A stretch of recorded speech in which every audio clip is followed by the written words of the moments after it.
Então vamos lá, sejam bem-vindos. A gente vai deixar os microfonezinhos fechados por enquanto para eu começar a aula, mas depois, ao final da aula, de todas as aulas,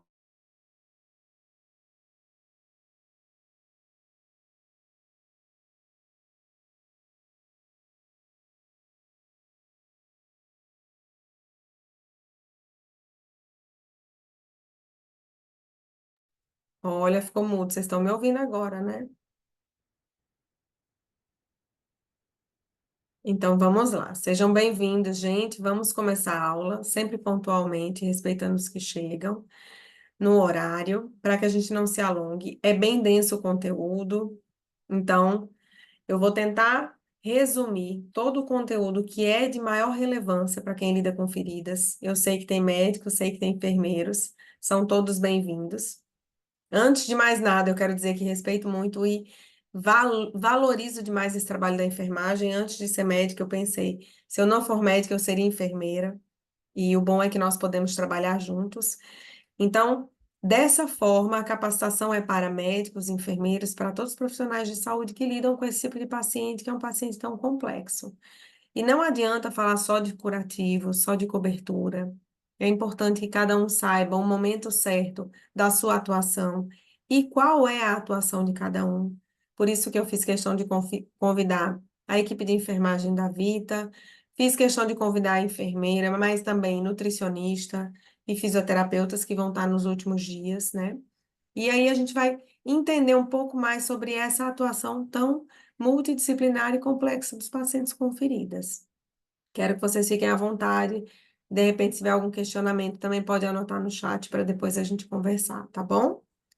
E aí, hoje ficamos de falar sobre os principais fundamentos da doença vascular, tanto venosa como arterial. Eu sei que vai ficar bem denso, mas dessa forma a gente consegue pelo menos colocar os aspectos principais de cada doença vascular, de cada grupo de patologias, para vocês entenderem onde elas interferem na cicatrização das feridas. Para quem não me conhece, eu me chamo Cristiane, sou cirurgiã vascular.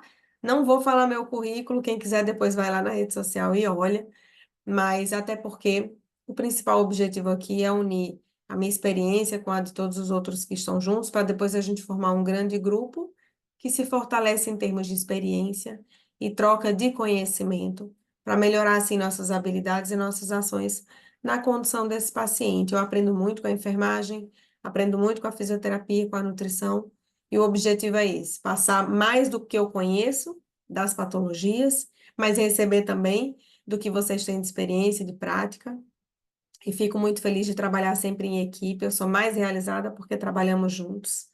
Então, eu quero falar um pouco da minha realidade. Vamos começar com esse tipo de realidade que eu recebo todos os dias. É impactante, é difícil, porque esses casos que me mandam pelo WhatsApp, me mandam de pacientes que já vêm procurando profissionais de longa data. Não vou falar aqui se foi médico, se é enfermeiro, mas são pacientes que vão para unidades de saúde, que procuram especialistas, que fazem curativos e muitas vezes evoluem rápido, com uma piora progressiva, assim, significativa, e como nesse caso, a gente tem um grande risco de amputação. Talvez seja por isso que, mesmo diante de 20 anos de formada, a gente continua com estatísticas crescentes de pacientes amputados. E muito se fala sobre uma fila, que às vezes os pacientes entram numa fila, só que eles muitas vezes morrem e saem dessa fila. Então, a gente não pode ignorar a situação dos pacientes que não são contabilizados nessa fila. É por isso que eu falo tanto sobre isso nas redes sociais, na internet, eu abraço essa causa porque às vezes é uma causa que está passando despercebida e saindo dessas filas sem que nem sequer as pessoas percebam, a não ser quem está envolvido com esses pacientes. Então, a gente está aqui, todo mundo junto no projeto Vida Saudável, todo mundo junto nas redes sociais, aqui no curso online, no meu dia a dia, para promover saúde e vida por onde nós passarmos e prevenir as amputações. E aí não poderia falar só de curativo e ferida vascular sem falar do que é o sistema vascular, que compõe-se de artérias, veias, mas também de vasos linfáticos. Às vezes a gente quer ter um diagnóstico certo, é uma úlcera venosa, é uma úlcera arterial, o que é que tem nessa ferida? E a gente esquece de um sistema importantíssimo que vocês vão ver nesses 3 dias. Vocês vão começar a olhar o paciente com um olhar diferente para entender a importância do sistema linfático. E aí, começando a falar do sistema vascular, o coração é o primeiro, vamos dizer assim, o primeiro grande componente. Por quê? A gente também esquece do coração quando fala de ferida. Pensamos na ferida como algo que está acontecendo lá embaixo. E o coração vai impactar, a circulação vai impactar. Então, a gente vai precisar ter um olhar amplo. E eu falo nas minhas aulas, capacitações e para os pacientes, que o sistema ele é cardiovascular. Então, tudo impacta o nosso sistema cardiovascular. E a gente precisa ampliar a visão para modificar a ação, tá? Eu quero muito que vocês tenham esse entendimento. Eu vou até colocar aqui o tempo, para não passar muito ou não passar pouco, mas não deixar de falar tudo que temos que falar. O coração, vou colocar aqui o tempo. Eu sei que o Lucas vai ficar de olho, que o Lucas está na assistência, mas eu gosto de ter esse controle. O coração é um órgão vital, isso todo mundo sabe. Mas o que às vezes nós não percebemos é o quanto ele impacta a circulação, a cicatrização, o bom funcionamento do organismo. Então, é localizado no mediastino, o tamanho é do tamanho de um punho, muitos pacientes não sabem, mas um pouquinho maior do que o punho da nossa mão fechado. O peso varia, tudo isso que a gente tem de mecanismo, de física, vai interferir na cicatrização, as cardiomegalias, coração crescido interferem, o bombeamento, a função do miocárdio também. Então, é um órgão único, tem função vital, a gente sabe que funciona como uma bomba, ele ajuda no impulsionamento do sangue pelas artérias, através das artérias, mas também ajuda no retorno desse sangue para ir lá ser oxigenado no pulmão. Então, o coração é o primeiro mecanismo do sistema cardiovascular. Mas a gente vai falar sobre o sistema periférico. Então, o sistema periférico é o principal responsável pela cicatrização ou não das feridas. O sistema vascular, lembrando sempre que tem artérias, veias e linfáticos, e eu vou enfatizar isso muito, para que quando vocês façam uma avaliação e olhem a ferida, vocês saibam se tem um componente linfático ou não. E aí, a gente vai ter o estudo do funcionamento primeiro, para depois falar das patologias. Então, sistema arterial, todo mundo sabe que é aquele que leva nutrientes e oxigênio aos tecidos. Mas eu falo que, para levar nutriente, para levar oxigênio, nós precisamos ter um bom fluxo. E não só isso, para que os medicamentos funcionem, eles devem ser carreados pelo nosso sangue, pela nossa circulação. Então, o próprio medicamento não consegue agir da forma adequada se não tiver como chegar até o local da ferida.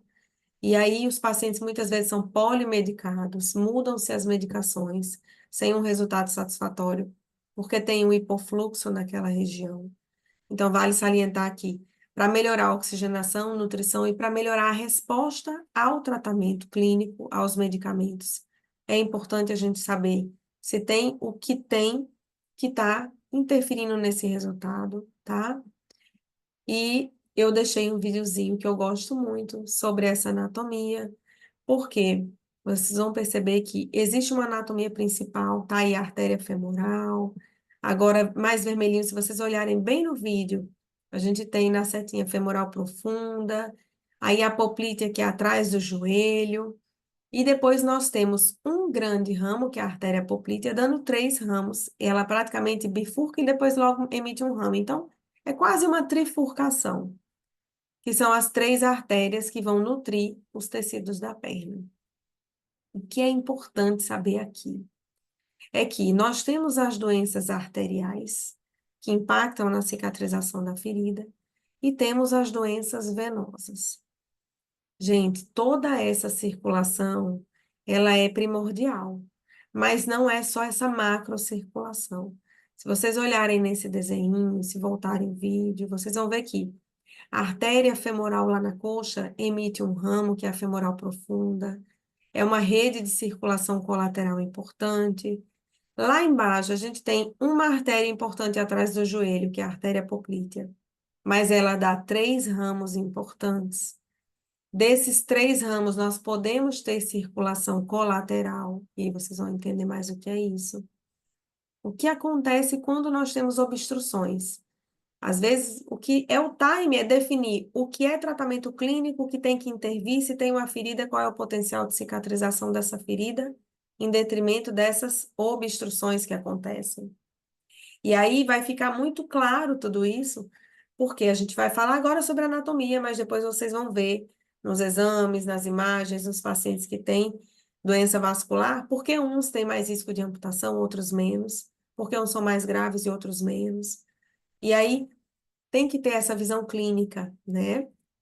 Então, nós temos duas grandes artérias lá no pé, que são consequência, na verdade, elas são consequência de um bom fluxo lá em cima. Se nós temos uma artéria femoral boa na coxa, ou, olha só onde é que eu quero que vocês comecem a pensar. Ou se nós temos uma artéria femoral superficial lá na coxa, com um problema, mas uma boa rede de colaterais na femoral profunda que emite ramo lá para baixo, a gente vai ter uma artéria distal pérvia, abertinha. Então, não é só tem doença ou não tem doença. Não, a gente precisa saber como está o fluxo lá embaixo. E das artérias distais, a tibial anterior emite esse ramo no dorso do pé, e a artéria, que é a artéria pediosa, e a artéria tibial posterior emite um ramo no calcanhar. Se vocês olharem, dá para ver meu mouse? Será? Dá para ver, Lucas? Se Dá vocês sim, doutora, olharem, dá para ver o pronto. cursor. Ai, ótimo. Então, se vocês olharem aqui no pé, gente, é porque é a primeira vez, tá? Se vocês olharem no pé, nessa imagem aqui do osso, tá vendo? Vocês vão ver que tem os ramos aqui em cima, ó, no dorso do pé, e tem ramos plantares. É cheio de raminho o pé. Mas qual é a grande questão em relação às feridas nos pés? É que nós temos que entender que o que nutre a face anterior do pé e distal é principalmente a artéria pediosa, essa aqui. O que nutre as lesões de face medial ou lateral próxima ao calcâneo é a artéria tibial posterior. É essa aqui que passa no calcâneo. Então, isso é super importante, porque às vezes a gente até palpa uma artéria tibial posterior, mas a lesão está aqui. Às vezes essa artéria não é suficiente para nutrir esse tecido. Então, é importante ter o conhecimento da anatomia principal, pelo menos os ramos principais, para a gente entender, opa, por que que a doutora está tão preocupada com uma feridinha tão pequenininha no calcanhar? Ou por que essa necrose que era tão pequena não cicatrizou de jeito nenhum e eu palpei o pulso aqui em cima, né? Isso pode acontecer. E aí vocês vão começar a ter essa visão clínica para entender o que que aquela ferida precisa, de fato. Então, existe uma dinâmica muito importante nas artérias.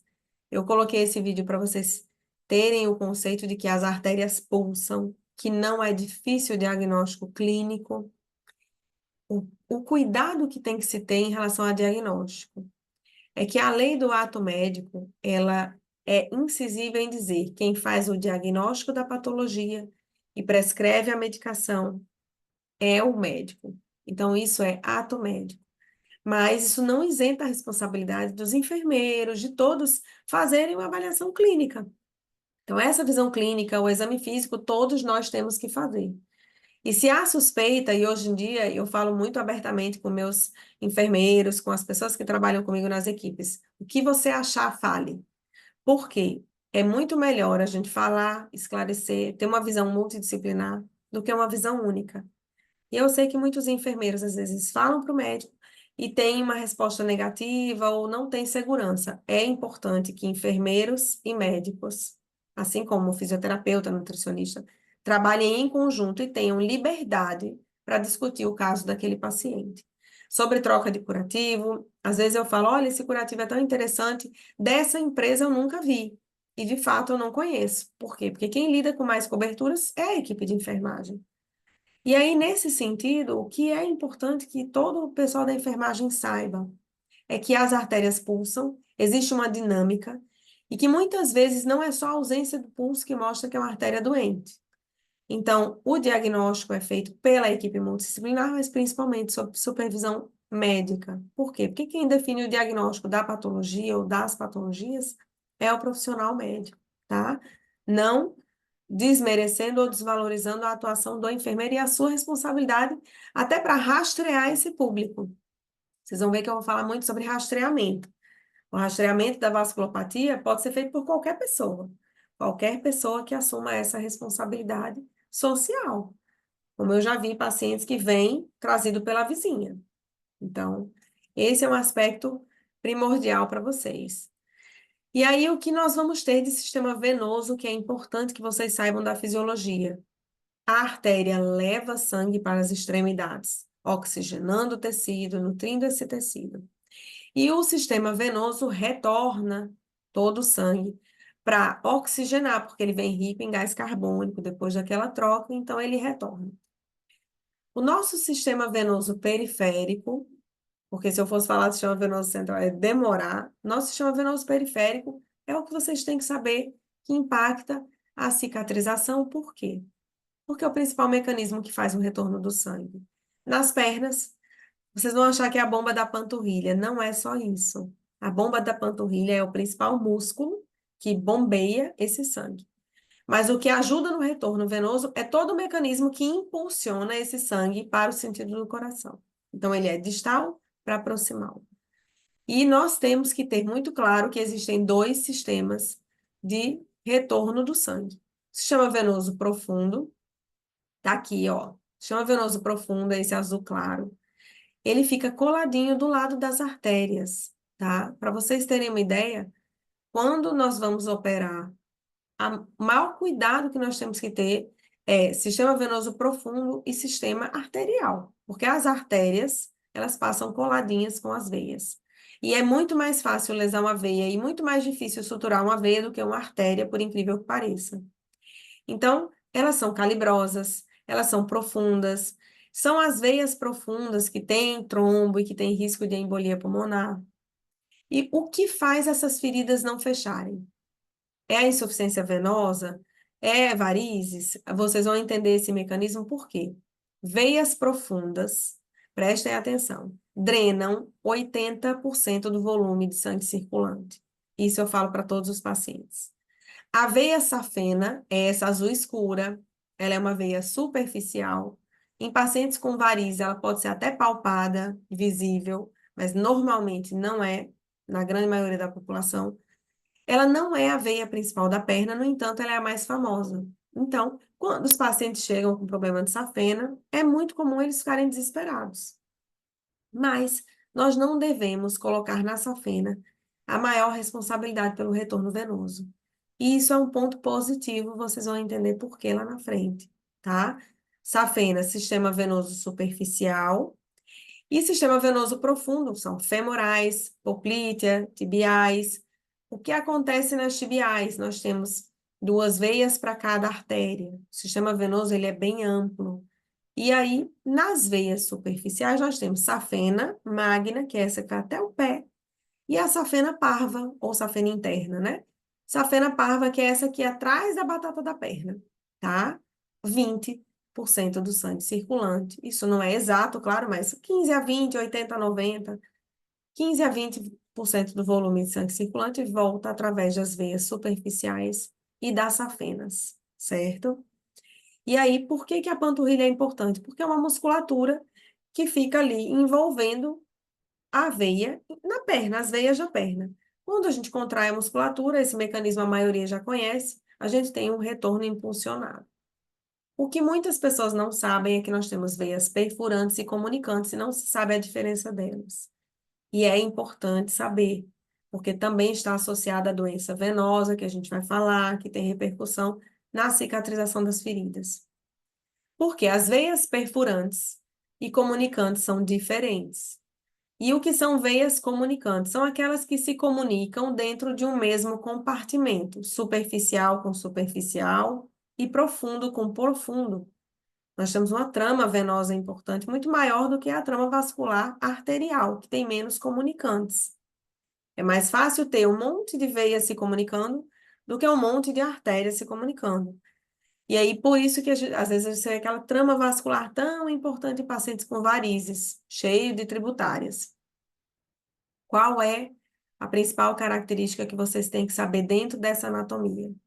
É que essas veias perfurantes são as veias que comunicam o sistema venoso superficial com o sistema venoso profundo.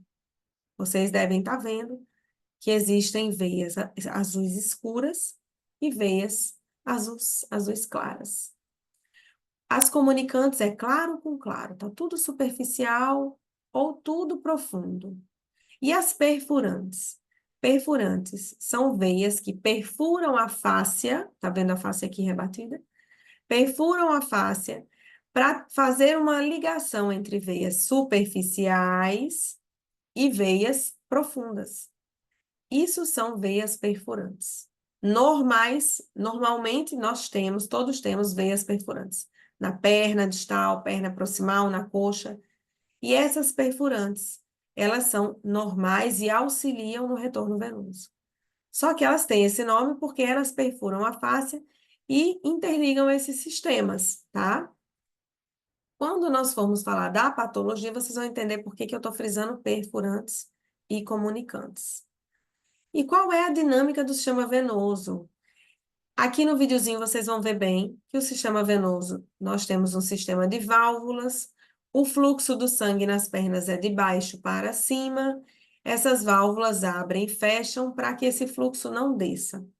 Então, nós vamos ter ali 20% pelo sangue, pelo fluxo superficial, 80% fluxo profundo.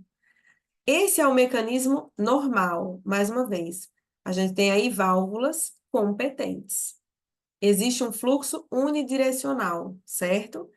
Aqui vocês estão vendo um exemplo de uma veia que comunica. Veia superficial, ela atravessa uma face, chega na veia profunda e ela é competente. O que acontece? Muitas vezes esse sangue começa a ser drenado pela superficial, até que ele sobe e encontra uma veia profunda com fluxo maior.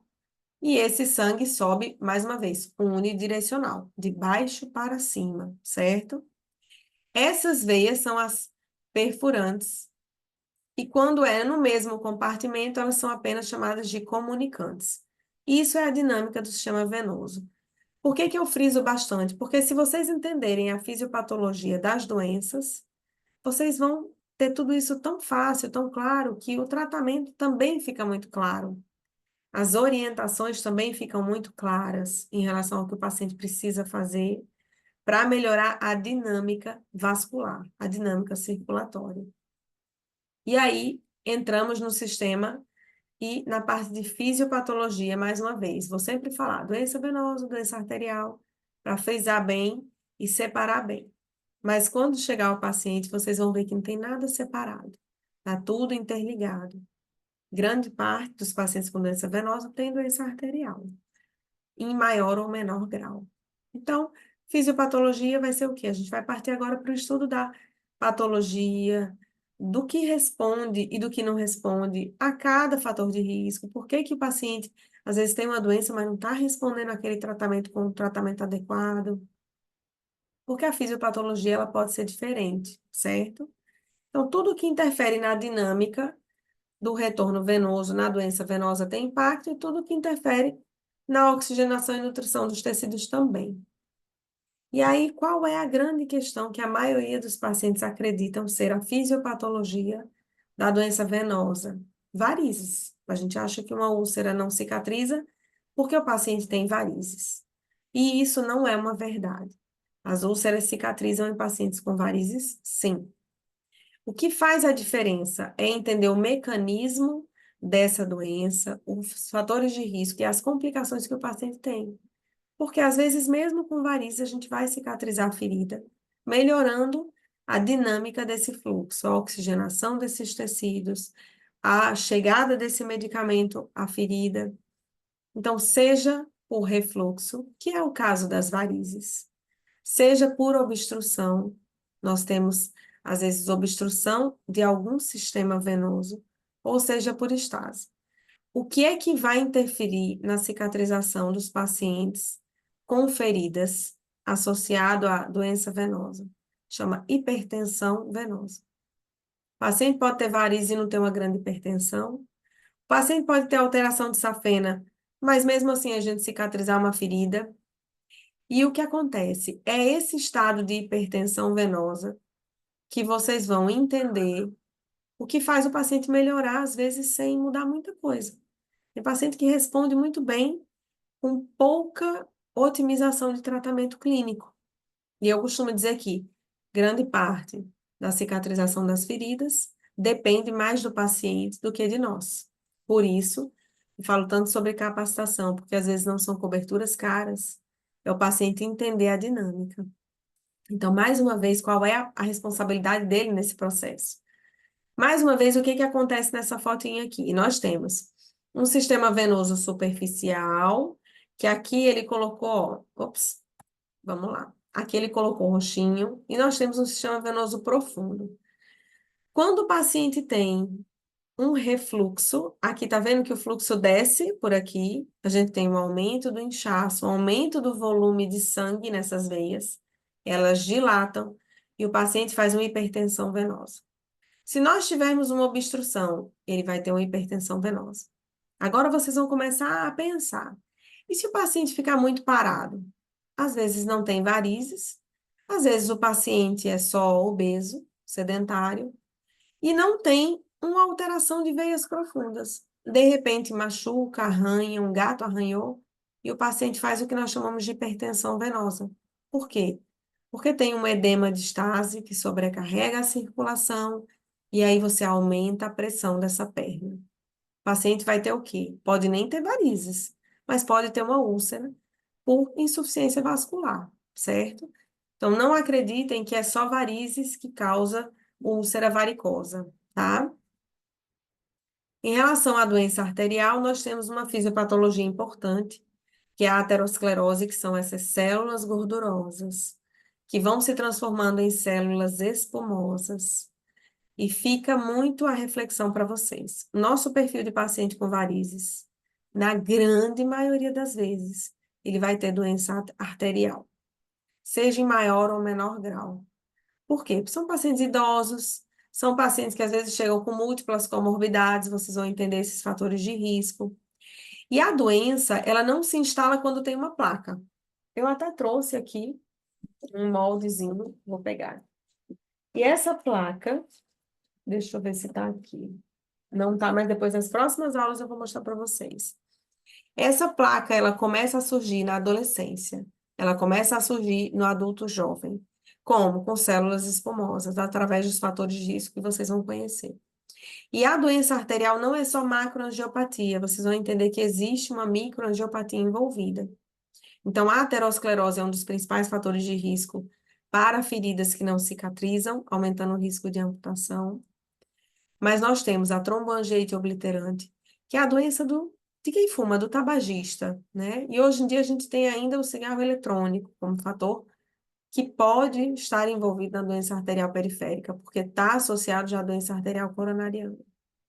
A oclusão arterial aguda, que são tromboses ou embolias, que eu quero que vocês tenham uma noção, porque recentemente eu atendi um caso, foi uma enfermeira que me encaminhou, porque passou para um colega que não soube diagnosticar, e um paciente de 50 anos foi amputado, porque teve uma oclusão arterial aguda e não conseguiu fazer o diagnóstico precoce a tempo de revascularizar. Então, a oclusão arterial aguda também é uma causa de amputação e começa com uma ferida que evolui rápido, tá?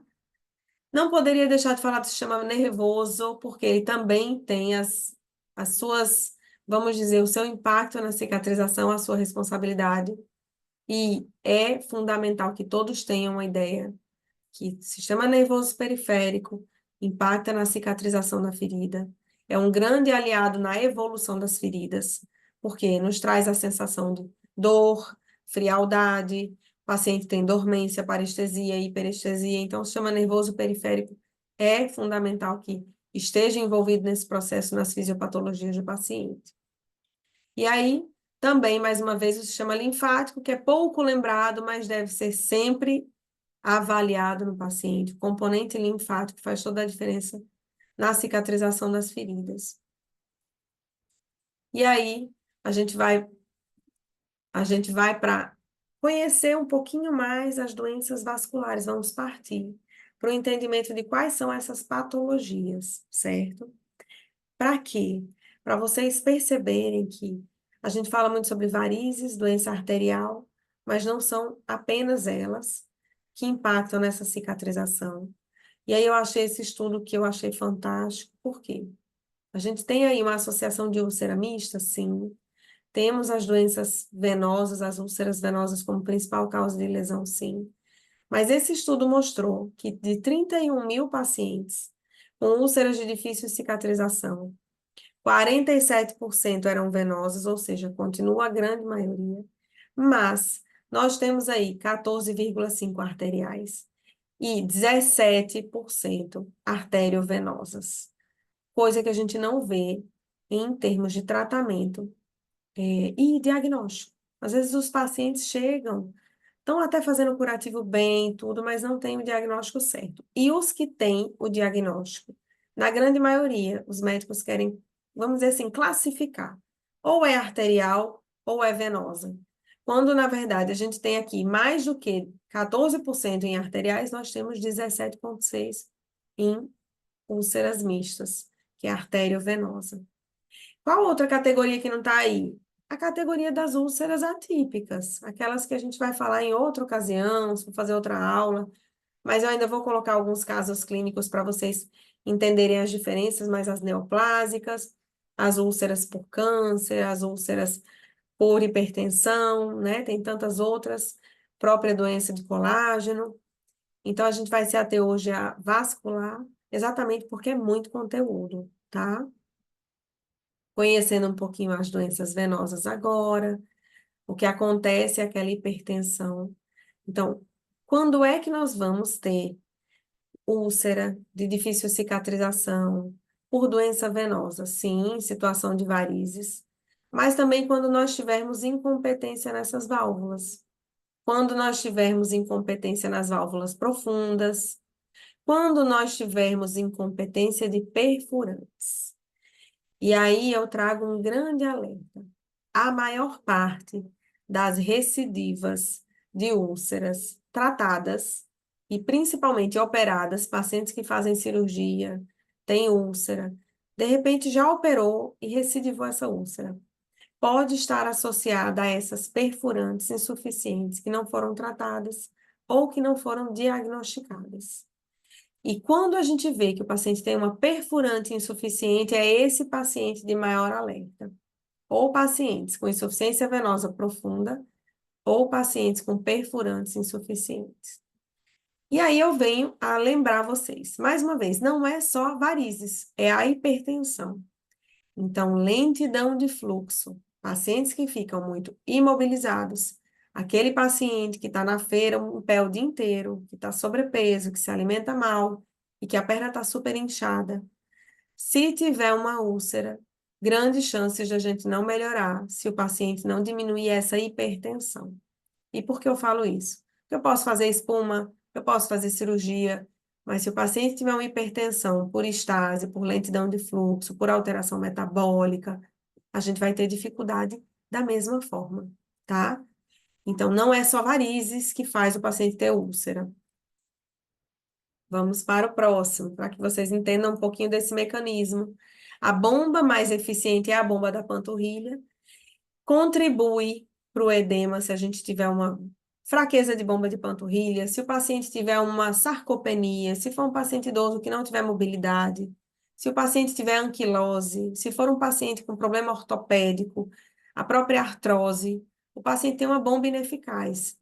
E aí, mesmo que tenha quadros discretos de varizes, esse paciente pode ter uma hipertensão venosa por uma lentidão de fluxo e a gente tem um retardo na cicatrização. Por que nós falamos tanto que a bomba da panturrilha é importante? Mas às vezes no tratamento das feridas a gente esquece dela. É simplesmente pelo fato de não ter um olhar amplo sobre o mecanismo, a dinâmica desse fluxo. Então é importante conhecer a dinâmica. Quando a gente vai tratar, a gente vai ter que abraçar todas essas áreas que interferem na cicatrização, todos esses pilares que interferem na cicatrização. E a bomba da panturrilha é importante, mas se eu tenho um paciente com uma bomba fraca, o que eu vou apostar? Eu vou apostar na mobilidade, eu vou apostar na coxa, no movimento dos pés, na drenagem, na fisioterapia, na reabilitação, para que esse paciente não tenha recidiva. E aí, quando nós temos uma bomba de panturrilha relaxada, vocês veem que o sistema venoso profundo, principalmente, ele está ali quietinho. E quando a musculatura contrai, nós temos um impulsionamento, que o ideal é que seja no sentido correto. Mas, mesmo o paciente com varizes, que tem uma hipertensão grande, quando nós melhoramos a mobilidade, a gente tem uma melhora do retorno venoso e linfático. E o linfático ajuda muito na drenagem do líquido. E como é que a gente faz tudo isso? Vocês vão ver, mas como é que a gente pensa em tudo isso? Vocês vão ver que isso é natural. Quando vocês, o paciente vai entrando no consultório, que vocês olham, vocês já começam a perceber se ele está arrastando o chinelinho, se dobra bem o joelho ou não. E acreditem, faz toda a diferença. Vocês vão ver mais para frente. Então, classificação, a gente poderia falar toda a classificação. O CEAP é uma classificação que a gente utiliza bastante, mas principalmente o C, que é a parte clínica, né? Etiológica faz diferença, tudo, mas para vocês é importante entender que existe uma classificação, e quando nós estamos aqui nesse patamar já de edema, alteração de pele, é um sinal de avanço da doença. Varizes, pode ter um monte de varizes, mas se o paciente não tiver uma hipertensão venosa, ele não vai chegar a essas fases aqui mais avançadas. E aí vocês vão começar a perceber que não só o número de varizes, a quantidade de varizes, o calibre delas que faz a diferença, e sim a estase, a hipertensão, como o paciente convive com aquela doença, porque às vezes varizes, um CEAP que poderia ser super avançado, o paciente só tem veia grossa e a perna não tem mais nada, não tem um inchaço. Como eu tenho um paciente, eu procurei a foto. Ele tinha 72 anos, muito tempo eu não vejo, mas ele foi porque a família quis levar, só que ele corria todos os dias 18 quilômetros e ele não sentia nada. E ele disse, doutor, eu tenho 72 anos, eu não quero operar, não quero fazer nada. E eu disse, olha, deixa ele à vontade, porque se ele faz isso todos os dias, se ele está habituado, está assintomático, tem 72 anos, ele tem o direito de escolher.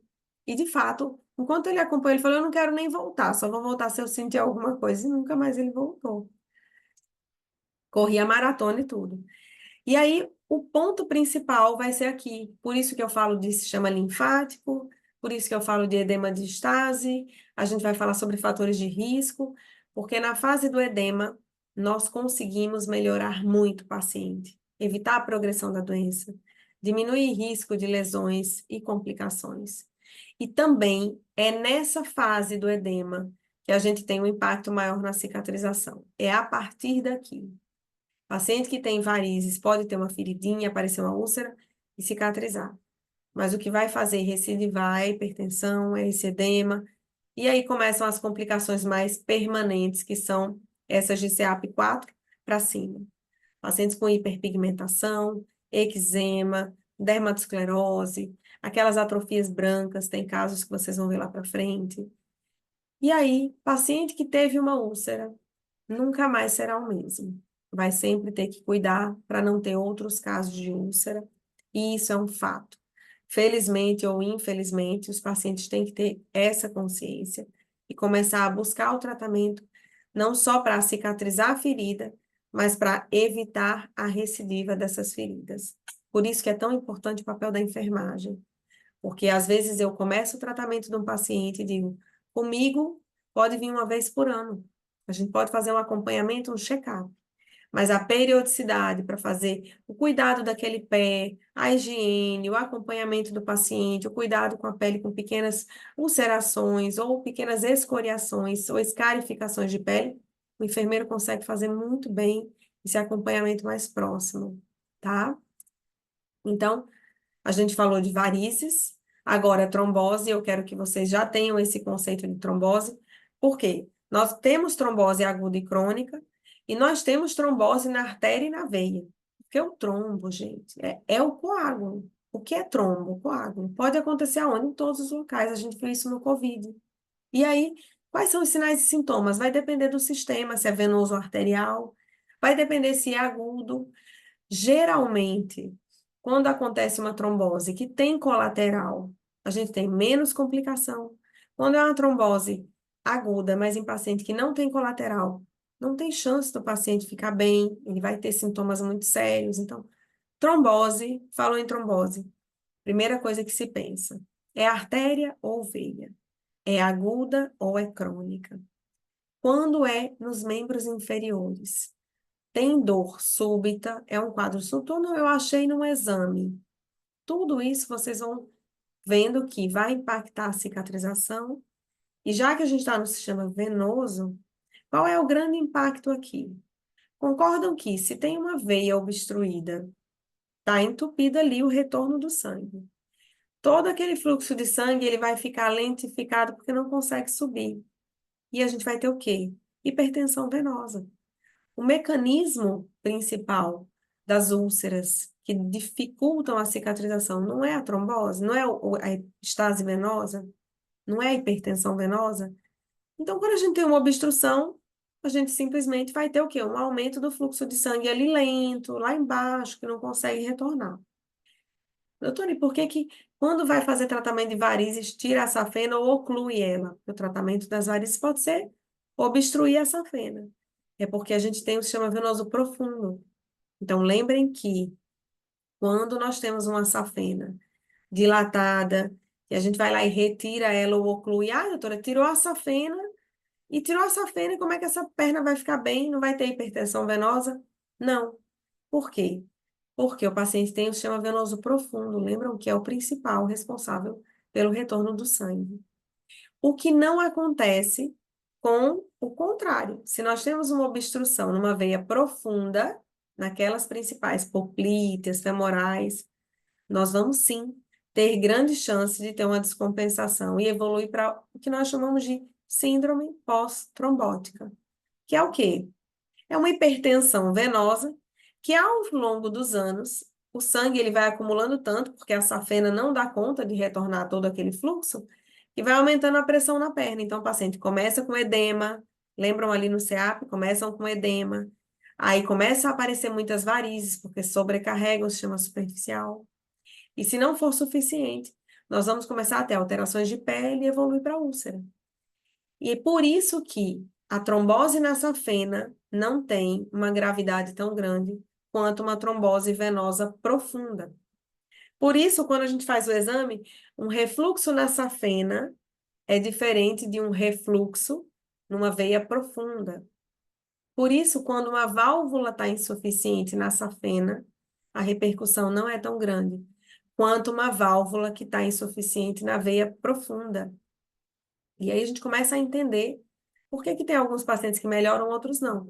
Porque a doença é de sistema venoso superficial ou de sistema venoso profundo, que é mais significativo, tem maior chance de evoluir.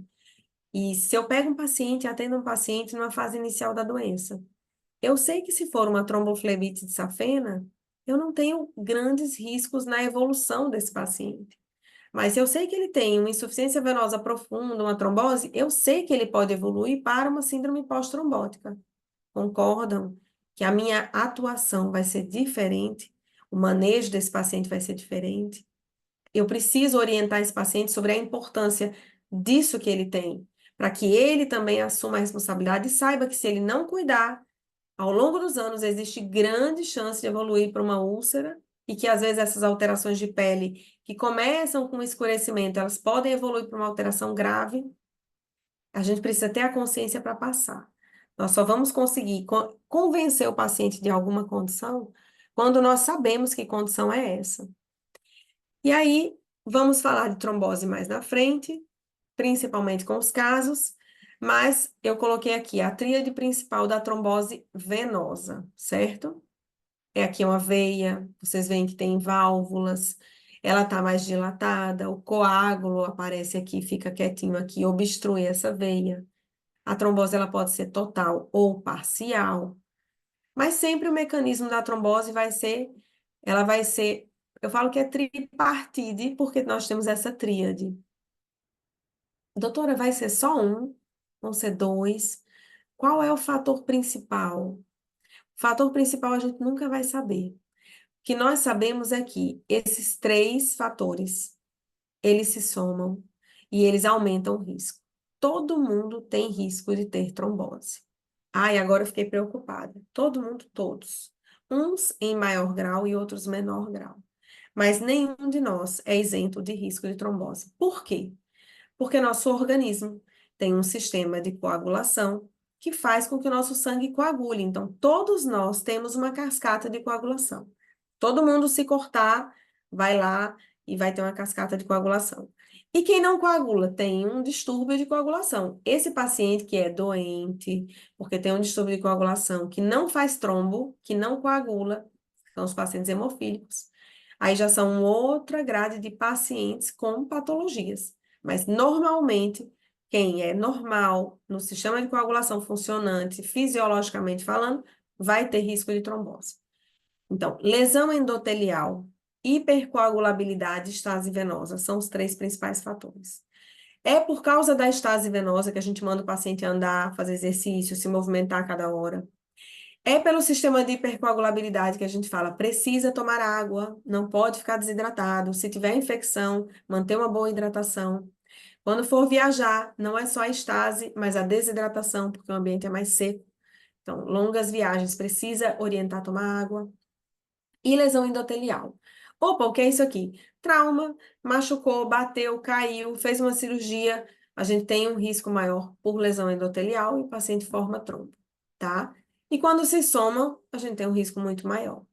Então, o mecanismo da trombose é o mecanismo de lesão venosa. E quando oclui um vaso, a gente tem uma estase, uma hipertensão maior. E por que eu coloquei a artéria aqui? Porque vocês já precisam entender que a trombose na artéria também é a formação dessa obstrução. Agora, não é o mesmo mecanismo, e vocês vão ver lá na frente. Lembram daquela célulazinha espumosa? Essa célula espumosa, ao longo do tempo, principalmente com lesão endotelial, com estase venosa, com hipercoagulabilidade, quanto maior a placa, maior o risco de formar trombo também. E aí os fatores de risco são diferentes, mas muitos se somam, vocês vão ver que muitos são em comum. E o paciente pode ter um risco maior de trombose arterial, quando ele tem arteriopatias, que a gente vai ver agora, tá?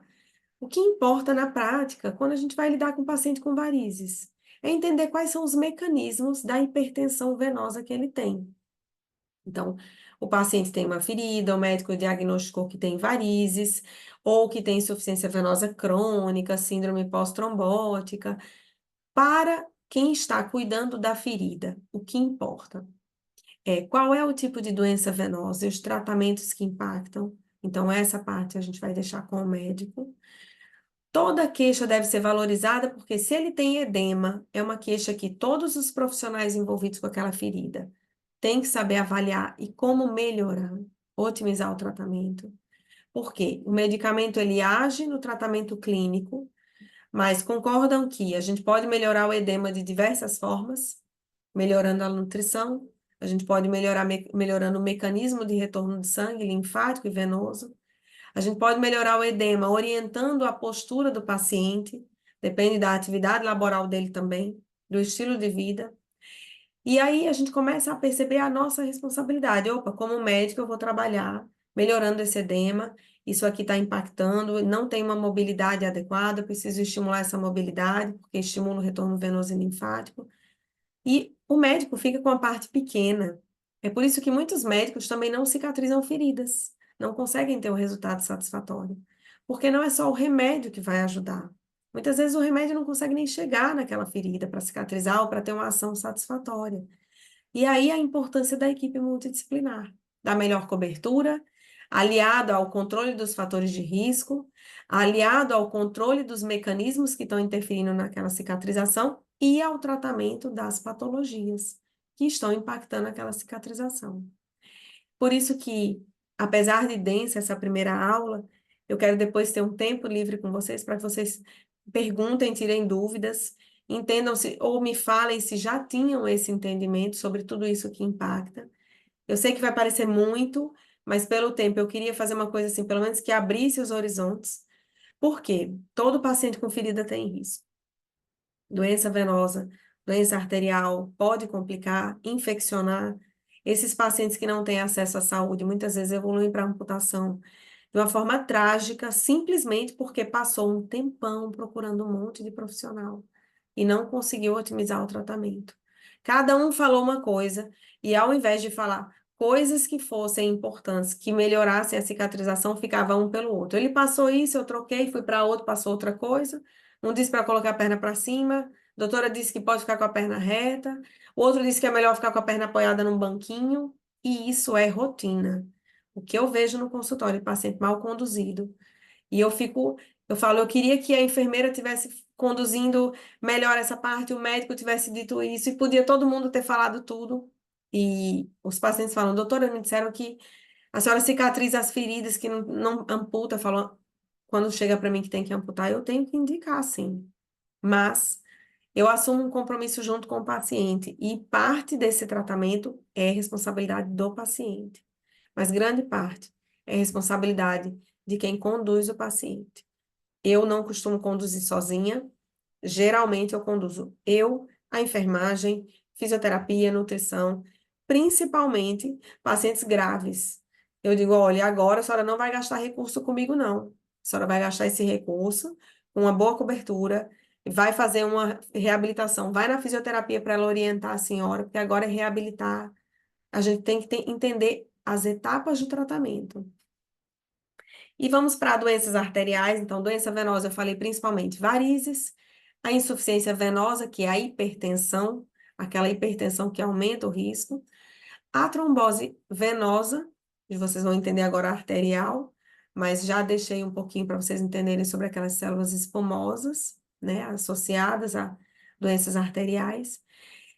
E o sistema linfático vai interferir nas duas, tá? Então, vamos começar a entender agora sobre as doenças arteriais e a característica desses pacientes com doença arterial periférica.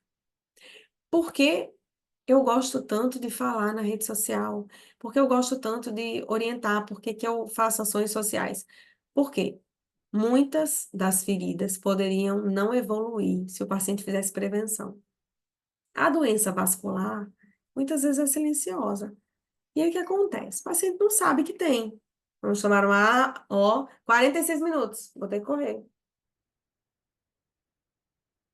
Os pacientes não sabem que tem. Então, quando a gente fala em arteriopatia, principalmente, cheguei no meio, vamos ter que correr mesmo. Doenças que alteram o fluxo arterial. Temos oclusão arterial aguda, doença arterial obstrutiva periférica, vocês vão ouvir falar muito nesses 3 dias, nessas 3 noites. Os aneurismas arteriais e síndromes aórticas. Todas elas podem levar a obstruções arteriais e amputação, viu, gente? E feridas. O que eu quero que vocês batam foto, tenham print, qualquer coisa. Lembram que eu falei de um paciente jovem que amputou, teve uma ferida, passou em vários médicos e não foi diagnosticado. O paciente tinha todos esses 5 P's da isquemia aguda: dor, palidez, ele tinha ausência de pulso. Ele teve uma dor intensa, olha só, a dor foi intensa, ficou pálido e gelado. E depois começou a ficar muito, queimando muito, muito dolorido, até que ficou dormente. E o paciente chegou com o pé isquêmico. E o que acontece? A amputação é rápida. Nós temos aí 6 horas de time para revascularizar o membro, na certeza de que ele voltará a ser um membro viável. Então, oclusão arterial aguda, aqueles 5 P's, dão um diagnóstico e tem que ser encaminhado urgente.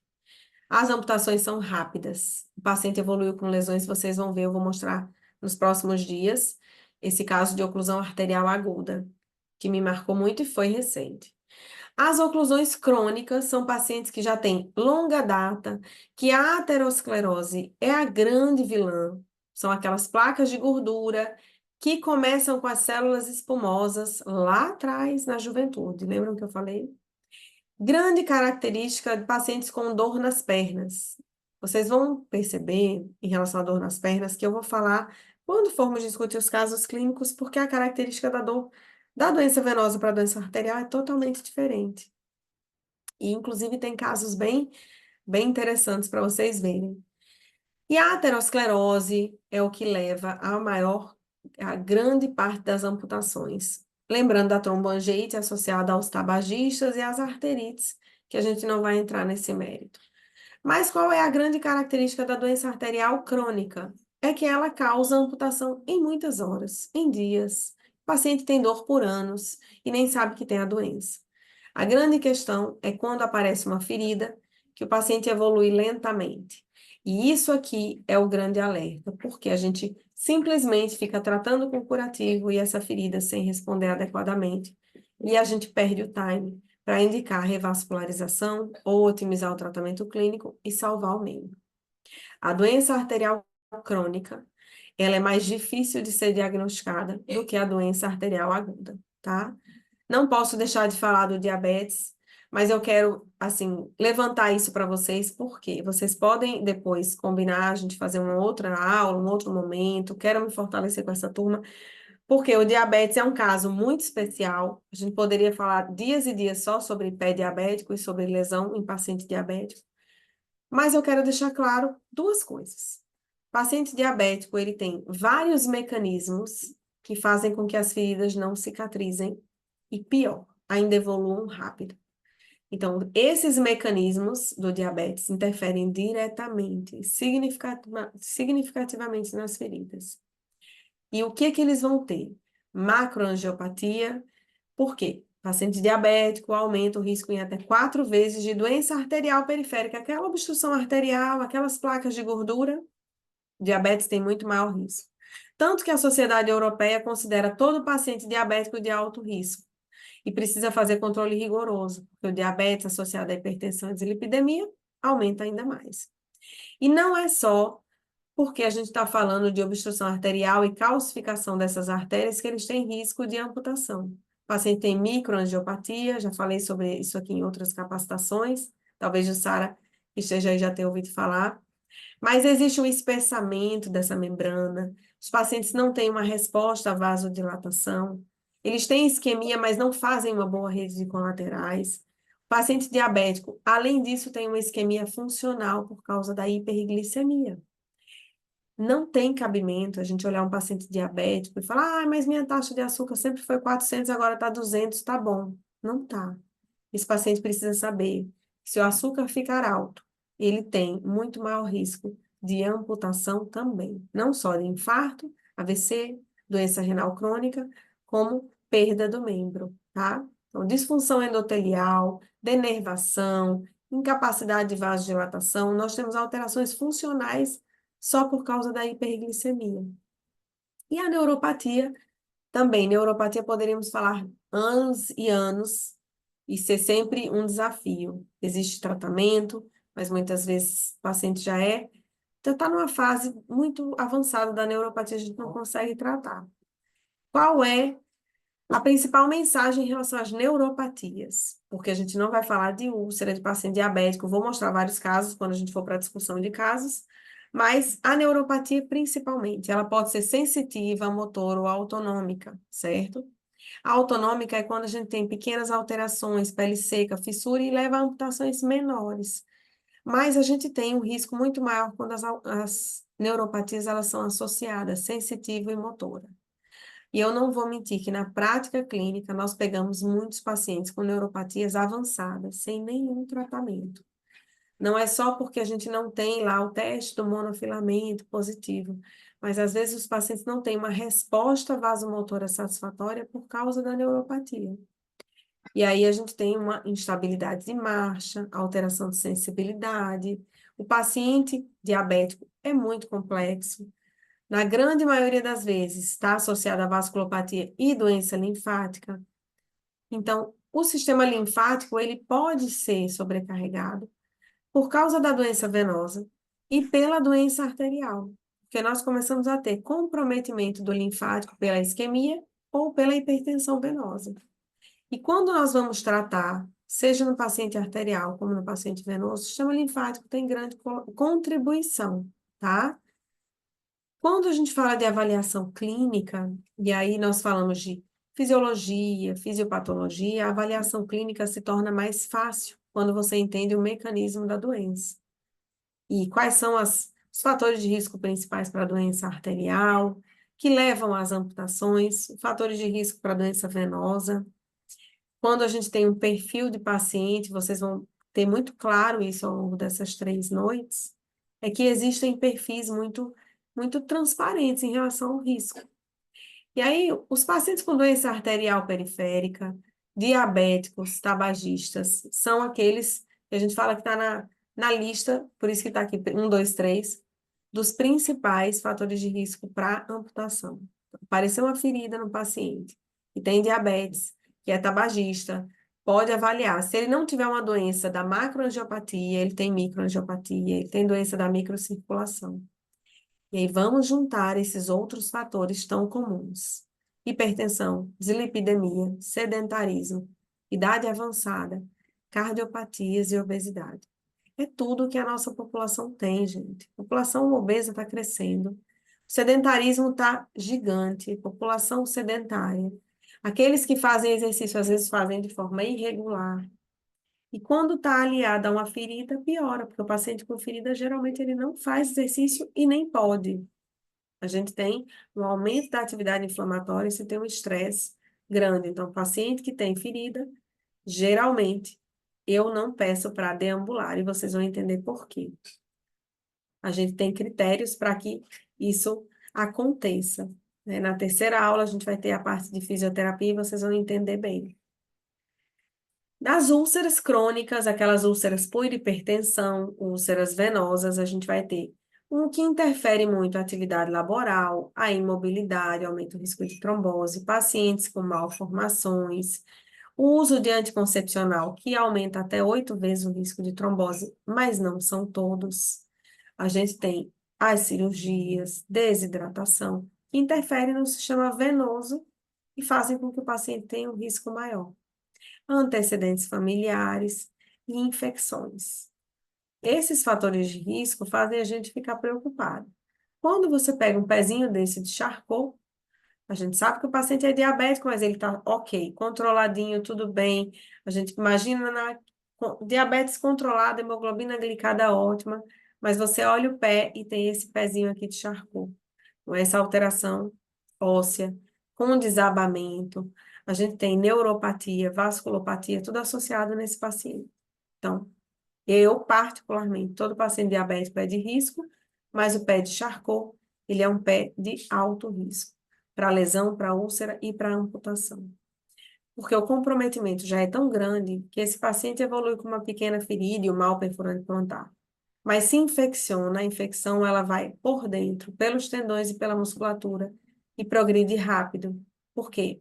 A gente sabe que o mecanismo e o metabolismo, a região que fez com que esse pé chegasse a essa condição, já é um sinal de gravidade do diabetes. Então, pacientes com pé de Charcot são sempre pacientes com pé em risco. Claro que, se for uma úlcera que seja bem tratada, bem conduzida, a gente vai ter o paciente com lesão cicatrizada. E esse é o grande objetivo de estarmos aqui. E aí, por isso que a gente fala da avaliação clínica. Eu falo nos sentidos, eu gosto disso, porque as pessoas às vezes esquecem e eu utilizo demais. E não precisa ser médico para usar os sentidos e saber fazer uma boa avaliação clínica, coisa que antigamente a gente chamava de olhar clínico. Não podemos permitir que isso se perca. A única coisa que nós não vamos usar aqui, certo? Nosso paladar, mas todos os sentidos são importantes.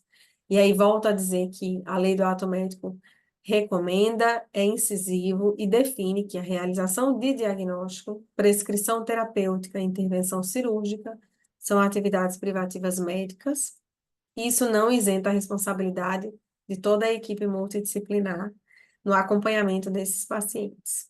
Por isso que a avaliação clínica é tão importante, porque nós temos que ouvir a queixa do paciente. E grande parte dos diagnósticos podem ser só pelo fato de ouvirmos e termos um bom direcionamento de tirocínio clínico. Se ele tem câimbras, se tem fadiga, edema, claudicação intermitente, é uma queixa ou não é, o que faz no dia a dia, qual é a atividade laboral, trabalha com o quê. Mesmo que a gente não faça isso na primeira consulta para entender, porque os pacientes escondem, mas ao longo do tempo a gente vai descobrindo Por quê? Porque a gente vai tendo uma boa relação, vai acompanhando esses pacientes periodicamente. Pacientes com feridas é mais fácil você descobrir onde é que estão as falhas de terapia, né? As falhas terapêuticas. E aí, colocar a responsabilidade para o paciente, se é disciplinado ou não é, como é que tem rede de apoio ou não tem. Eu falo que a comunicação é mais ouvir do que falar, e uma boa comunicação significa uma boa relação médico-paciente. Grande parte do tratamento dos pacientes com feridas depende de uma boa relação médico-paciente, uma boa relação da enfermagem. O paciente está com muita dor, eu vou lá com uma lâmina e fico limpando aquela ferida com lâmina. Eu tenho pacientes que não querem ver a equipe que fazia o curativo. Eu tenho pacientes que passaram 3 anos sem ir para médico porque não aguentaram mais ir para médico e ser mal conduzido. Então, vamos considerar que estamos todos aqui com um propósito maior de fazer muito bem para esses pacientes. Vamos ouvir mais do que falar, certo? Olhar importantíssimo, porque a ferida fala e nós precisamos olhar e entender o que ela está falando. Porque a pele fala, existe atrofia ou não existe, palidez, deformidades. As unhas mostram muito das patologias vasculares. Se tem cianose. Gente, é cada caso. Eu vou compartilhar com vocês os casos depois, para ver como é importante eu ter um olhar para esses pacientes, desde quando ele entra no consultório. Se entra apoiando, se não entra. A gente precisa tocar no paciente, então entender se a extremidade está fria, se está quente.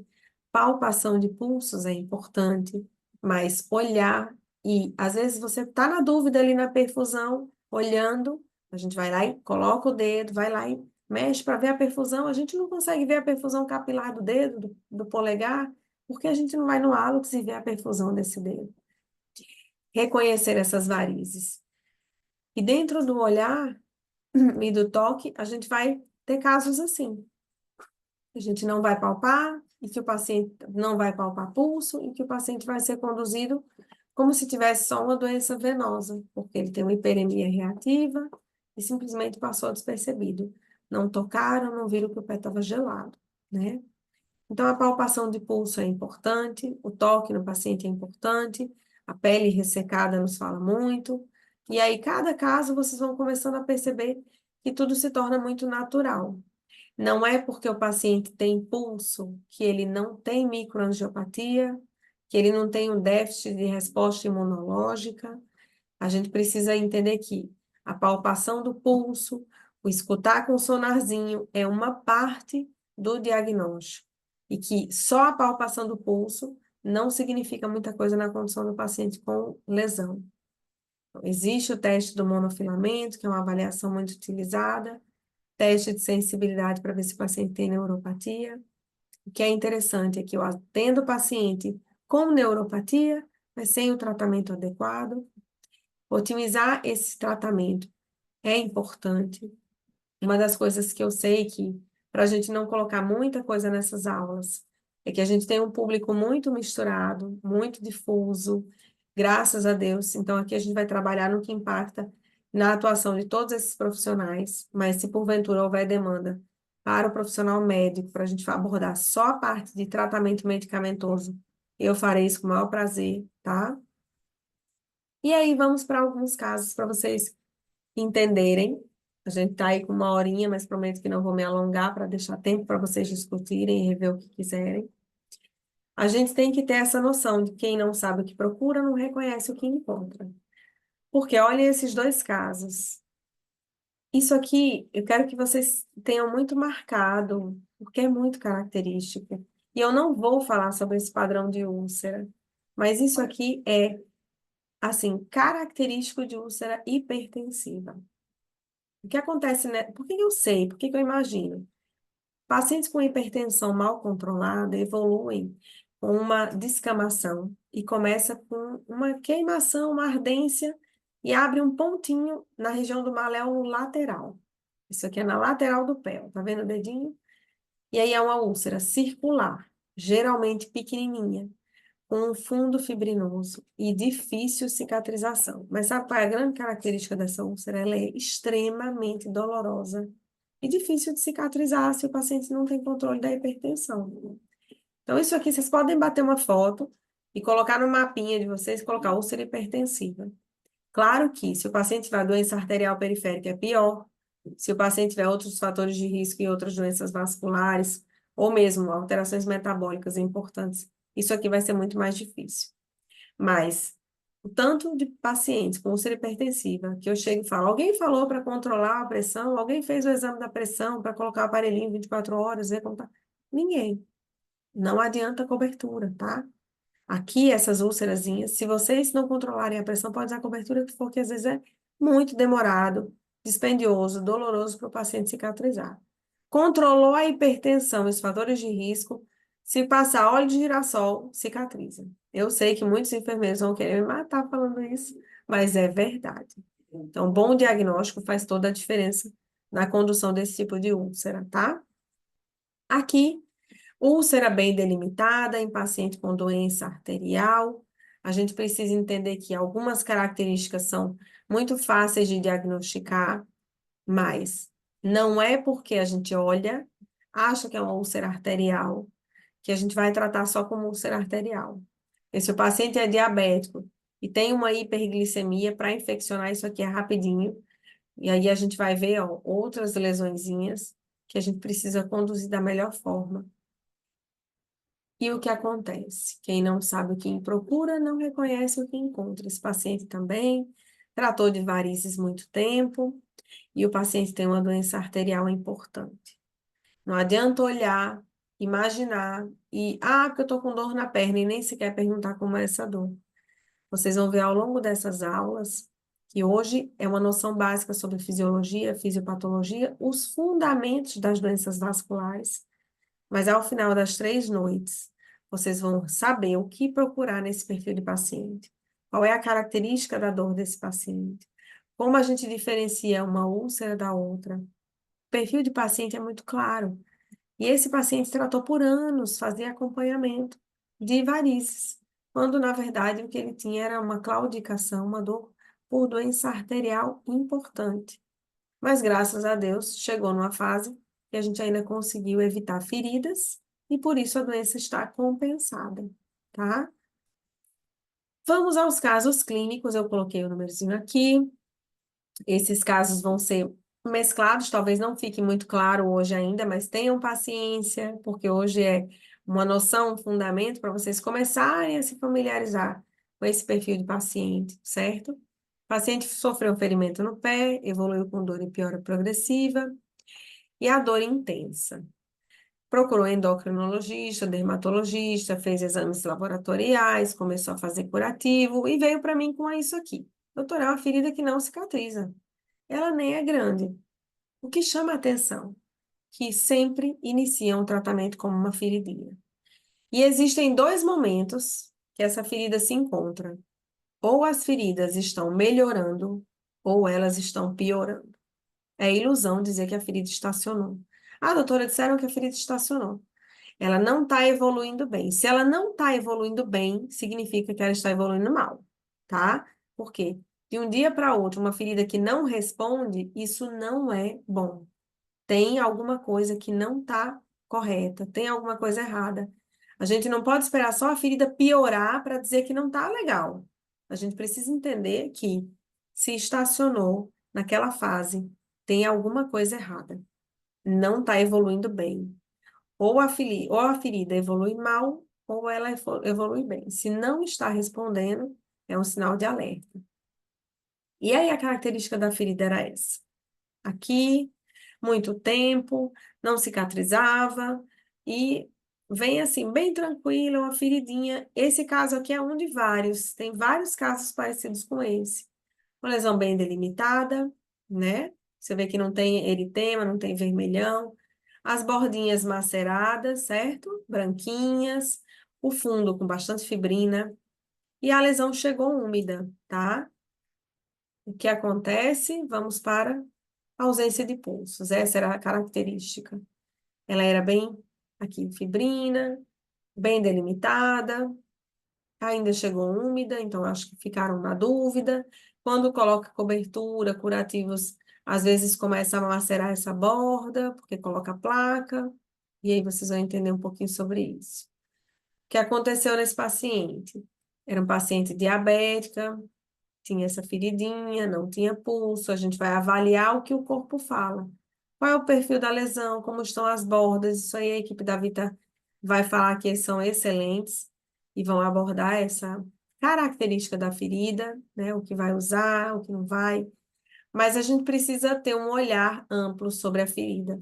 O que manipularam, de que forma fizeram, quais são as características da ferida para a gente ver se tem odor, se não tem. Tudo isso vocês vão começar a ter a percepção de que não é só olhar a ferida e falar, tá com fibrina, precisa desbridar. Não é tão simples assim. E aí, em relação ao paciente diabético, tem uma característica importante que a gente vai olhar sempre três pilares que fazem um alerta para esses pacientes com grande risco de amputação, que é a presença de pulso ou não, se tem infecção ou não, e a característica da ferida. Se nós tivermos um olhar sobre esses três aspectos, opa, foi lá para trás, vamos para cá. Se nós tivermos um olhar sobre esses três aspectos, a gente vai conseguir perceber o que eu preciso ver nesses pacientes, certo?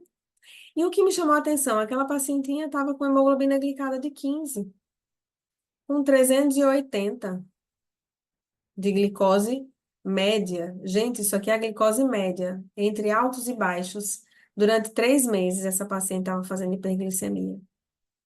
E aí, o que acontece? Nós temos calcificações, entesófilos, alterações degenerativas, rarefação óssea, osteomielite, hemoglobina glicada, diabetes descompensado, tomando remédio em casa e fazendo curativo. Essa paciente não evoluiu bem. O quadro dela, aqui coloquei, né? Ela chegou com esses exames, colesterol total ainda tinha dislipidemia, triglicérides de 240 e o Doppler arterial, que fez depois que eu solicitei, que por incrível que pareça, essa paciente ainda não tinha. O que acontece? Fluxo monofásico. Fluxo monofásico. Aí vocês vão perceber que a ateromatose, ó, tá vendo? É muito comum no paciente diabético. Ó. Todas as arterinhas aqui, ateromatose. Apesar de ter fluxo na outra perna, a gente tem a ateromatose. Então, essa paciente tem vasculopatia, tem arteriopatia, tem alto risco de perda do membro. E o que chamou a atenção é que a obstrução era muito maior no membro da ferida. Pacientes assim vão para o hospital na rede pública e, infelizmente, evoluem para amputação. Por quê? Fazem desbridamento, não conseguem revascularizar e a lesão só aumenta. E a gente tem amputação desses pacientes. Março tinha receita, maio tinha receita, dia 10 e dia 8 tomou antibiótico. Então, foi uma paciente que procurou tratamento, procurou, né, os profissionais, e mesmo assim não teve sucesso, mesmo tomando a medicação. A gente precisa entender que alguns pacientes evoluem mal, não é por causa da falta de condução, mas porque a gente às vezes não tem tempo hábil para fazer o tratamento que deveria. Qual é o grande objetivo aqui? É trazer um olhar para todos os pacientes, sejam aqueles que têm ferida, sejam aqueles que não têm ferida, mas que têm risco de perda do membro, ou para aqueles que a gente está fazendo curativo, está tratando e está vendo que não está evoluindo. Não dá para ficar esperando. Se a gente tem suspeita de doença vascular, é preciso encaminhar para o vascular, para a gente tentar fazer o tratamento adequado, principalmente das patologias que mais impactam nessa cicatrização. Então, o paciente tomou todos os medicamentos, foi preciso fazer a intervenção e mesmo assim a gente não teve um desfecho satisfatório por causa da localização, por causa da osteomielite. Essa outra paciente diabética, fazendo acompanhamento, com Doppler venoso de varizes, doença arterial, igual aquele outro pacientinho que eu coloquei, doença arterial periférica. A queixa dela e o exame físico já davam um diagnóstico. E a paciente tinha diagnóstico de varizes. O que chamou a atenção? Tipo da dor, ouvir a característica da dor, e vocês vão perceber, vocês vão saber isso também claramente. E o exame físico. Alguns pacientes, eu não peço nem Doppler venoso, porque se eu sei que a principal característica da dor, o paciente tem varizes, mas é arterial, a gente não precisa fazer o Doppler venoso e arterial. A gente vai focar no que traz maior risco para o paciente. E o paciente tinha o pé geladinho e sinais de isquemia, de hipoperfusão. O que acontece? O paciente já tinha uma dor em repouso. Quando a gente fez o Doppler, aí o Doppler fluxo monofásico, ateromatose grave, tibial posterior sem fluxo. Qual é o grande risco aqui? Calo, lesão em calcânio, rachadura. Aqui, fluxo monofásico, artéria femoral doente, artérias sem fluxo aqui, tibial posterior. Então, o paciente tem uma doença arterial severa e ele simplesmente não sabia, tratava como varizes. Aquele paciente continuou tratamento clínico, graças a Deus até hoje não teve feridas. Esse paciente foi um paciente que evoluiu para amputação. O que aconteceu? Chegou com uma ferida sim, já bem extensa, com necrose, mas com sinais de hipofluxo, pé gelado, uma extremidade mais cianótica, muita dor. E a lesão, apesar de estar nessa região que às vezes as pessoas pensam, parece uma úlcera venosa, está na face medial do pé, foi uma lesão puramente isquêmica, tá? E aí, Doppler. A gente tem um Doppler, esse aqui está com artéria femoral superficial e sem fluxo, doença arterial severa. Aonde? Nível de coxa, né? Sempre o Doppler vai trazer artérias, aqui, ó, tibial anterior, poplítea, tibial posterior, fluxo monofásico.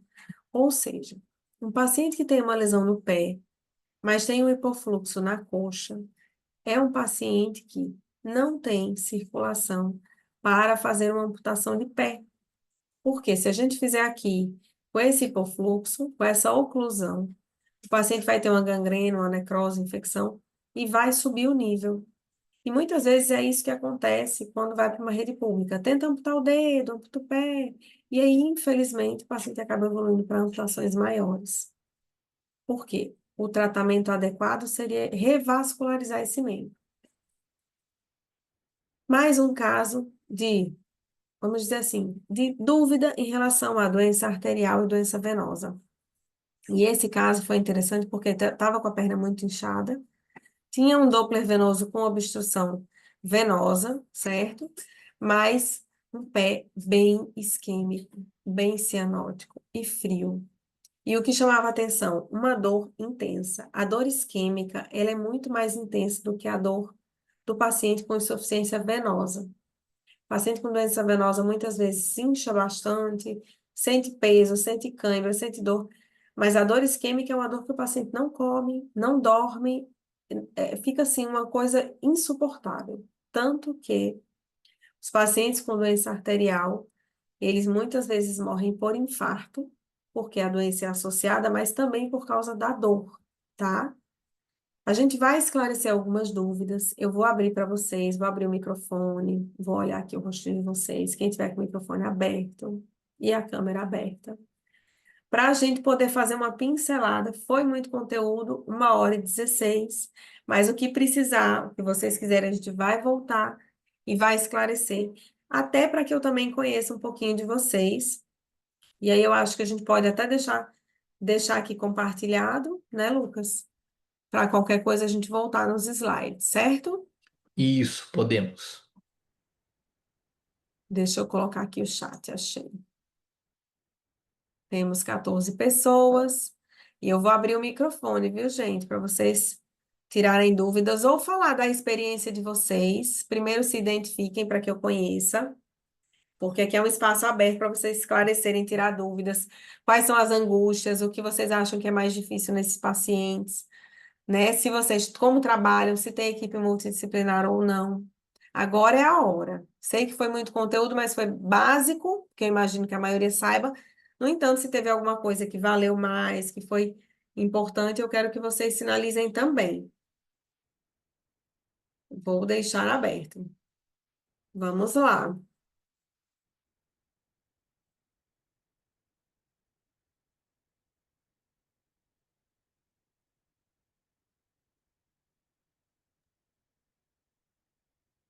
Oi, doutora Cristiane, parabéns pela aula.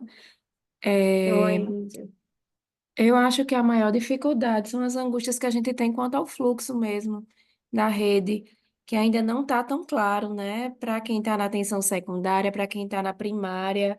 Então, a gente escuta uma coisa, escuta outra, os locais que são porta aberta, a gente acontece de encaminhar e não abrir o curativo, a gente não sabe se pelo fluxo de pacientes o que acontece. Mas é difícil, é difícil. Às vezes é nadar contra a maré mesmo. E a minha dúvida é porque tem um epônimozinho para essa úlcera hipertensiva, né? Como é o nomezinho que tem? Sim, o outro nome, ú- É, úlcera de Martorell, né? Marcoléu. isso é mesmo. Eu tava tentando lembrar, valeu. É, Mas é isso, foi muito boa a aula. Eu espero que a gente consiga aí multiplicar para os outros colegas nas unidades, porque não é fácil. E como a senhora disse. Às vezes é solicitado um Doppler venoso, era para ser arterial e tudo isso acontece muito e com gente boa, que está há muito tempo na prática aí. É, exatamente. boa noite. Consegui chegar em casa. Oh, É, coisa boa. fantástica, muito didática a sua aula, muito boa, sabe? Esclareceu muitas coisas. E assim, eu acho que a maior dificuldade da gente que está no SUS é exatamente a questão da doença arterial, porque a gente sabe que a gente está lutando contra o tempo, né? É a maldição do tempo. Cada minuto que a gente perde, cada hora que a gente perde com esse paciente para fazer um diagnóstico, a gente sabe que que a gente já sabe o desfecho qual é. Ele vai voltar para a gente amputado. Então, assim, eu acho que o SUS tem essa grande dívida com esses pacientes. A gente está formando uma legião de amputados, infelizmente, né? Todo dia a gente vê aumentando, e a gente que está na atenção básica, por exemplo, quando um paciente chega para mim com dor intensa, eu já tenho compartilhado algumas vezes essa angústia com você, eu fico desesperada, tentando que esse paciente chegue no vascular, só que ele não precisa só chegar no vascular, como a gente já teve um caso junto, né? Ele precisa de uma porta que acolha ele. Porque aí o que que acontece? Não é feita a revascularização e o paciente vai sendo, infelizmente, eu vou usar um termo bem duro assim, mas foi o que um paciente foi para ele, eu estou sendo fatiada, amputaram 2 dedos meus, agora amputaram a metade do pé, agora vão amputar a nível do joelho. Então, assim, a gente não tem nem como calcular a dor desse paciente. Então, é um desafio, e eu sou sua fã, você sabe disso, é um desafio muito grande que acho que coloca para que a gente consiga é, sei lá, meu Deus, dá um baixo nessa história, né? Dá uma condição, porque a úlcera venosa, a gente dá conta, né? A úlcera venosa, você não, você vai ficar 20 anos, apesar de toda a questão social, mas o paciente fica 20 anos com a úlcera venosa e não vai perder a perna por isso. Mas a úlcera arterial ele perde em um dia. Então, É, para mim, tem, assim, foi muito esclarecedor tudo que é, você colocou. a gente vai fazer assim, vai ter uma audiência, inclusive, né, para quem é de Natal, a gente vai fazer uma audiência para respeito desse fluxo. Uma das coisas que a gente sabe hoje, viu, Índia, é que o hospital municipal, o Hospital dos Pescadores, ainda é porta aberta. Qual é a grande dificuldade? Isso eu já passei, inclusive, na UPA. Eu peguei um paciente com uma isquemia no dedo, com doença arterial na perna, e que naturalmente ele ia evoluir, como a Jussara falou, ele vai evoluir, porque não adianta amputar o dedo se não revascularizar, ele vai naturalmente evoluir para amputação de perna. E aí o que acontece? Depois vocês vão ver, a gente vai falar sobre curativos, sobre esse perfil de ferida de paciente, mas o Hospital dos Pescadores, ele é porta aberta. Eu acredito que ainda vai ficar um tempo até a gente organizar esse fluxo. Então, se eu vejo um paciente grave que precisa tratar internado, eu mesma encaminho para o Hospital dos Pescadores, que é via, porque o que acontece? É via regulação, mas ainda é um hospital porta aberta. A gente só não pode ficar divulgando isso porque o hospital está lotado, né? Mas o paciente tem risco de morte, risco de amputação, tá numa fila que não tem fim, que não chamam. Eu digo, vá para o Hospital dos Pescadores, e chegue lá e diga, doutor, se eu perder a perna, o senhor me mandar para casa, depois eu perder a perna, eu posso dizer que o senhor está dizendo que eu posso ir embora, né? Porque, infelizmente, a gente tem que fazer isso com os pacientes. Não é nossa responsabilidade ficar com o paciente grave dizendo que está tudo bem. Ele tem que saber que não está. E o médico que está no hospital, eu costumo falar isso muito para os médicos da UPA, já tive conflitos por isso, e com o médico da atenção dos hospitais, principalmente hospitais de SUS. Se não tem vaga, não é responsabilidade do médico. Porque se esse paciente evolui mal, quem vai ser processado é o médico. O processo não vai para o hospital que não tinha vaga, né? Então, os médicos, eles precisam assumir essa postura de dizer, não tem vaga, a culpa não é minha. Precisa internar, mas está lotado. Se o paciente quiser ir embora, se está lotado, se tem que ficar no corredor, precisa avaliar. Mas se o paciente tem critério de internação, a gente precisa brigar. Se o paciente tem critério de revascularização e é um paciente grave, eu preciso colocar. A senhora tem risco de perder a perna, risco iminente de amputação ou risco de amputação, necessita de avaliação vascular com urgência e tratamento internado em antibiótico terapia, sabe? Por quê? Porque é uma isquemia crítica. Isquemia crítica, dor isquêmica em repouso com lesão, gangrena, tem critério de internação. E aí, mandou embora. Alguém manda embora. Eu não mando. Eu tenho um sobrinho que trabalha no Sócio Pescadores, ele não manda mais. Porque se o diretor do hospital quiser mandar, o diretor do hospital assume a responsabilidade, mas a gente não pode assumir um ônus que não é nosso, é da rede pública, da assistência, entende? Então, apesar de ter essa dificuldade no fluxo, mas assim, você disser, é um remar contra a maré. Às vezes é. Porque eu já cheguei a ligar e dizer, doutora, a senhora mandou o paciente embora, ele vai morrer em casa. Agora, se ele lhe processar, é a senhora que vai, né? Vai ser, é a senhora que vai ter que responder o processo. Não é o hospital que não tinha vaga. E ela ainda disse, é porque não tem vaga, doutora. Eu disse, não importa se não tem vaga. Manda chamar assistente social, deixa o paciente sentadinho, em observação. Mas você mandar embora um paciente que tem critério de internação, quem está assumindo a responsabilidade é você. E é o nosso CRM mesmo que vai na jogada. Então, a gente precisa ter essa noção desse fluxo. Eu entendo e às vezes é difícil, né? Às vezes mandar para o médico que não olha, o médico manda de volta. A Jussara também passa por isso, eu acho. Mas a gente precisa assumir esse compromisso, sabe? Porque os pacientes que têm risco de amputação, eles têm que ser avaliados e têm que ser inseridos na fila com critério de urgência e emergência. E a gente hoje tem ainda um hospital porta aberta para isso. E tem que orientar, tem que lutar por isso. Boa noite, doutora Cristiane. Aqui é a Oi, Áurea. Oi, tá me ouvindo bem?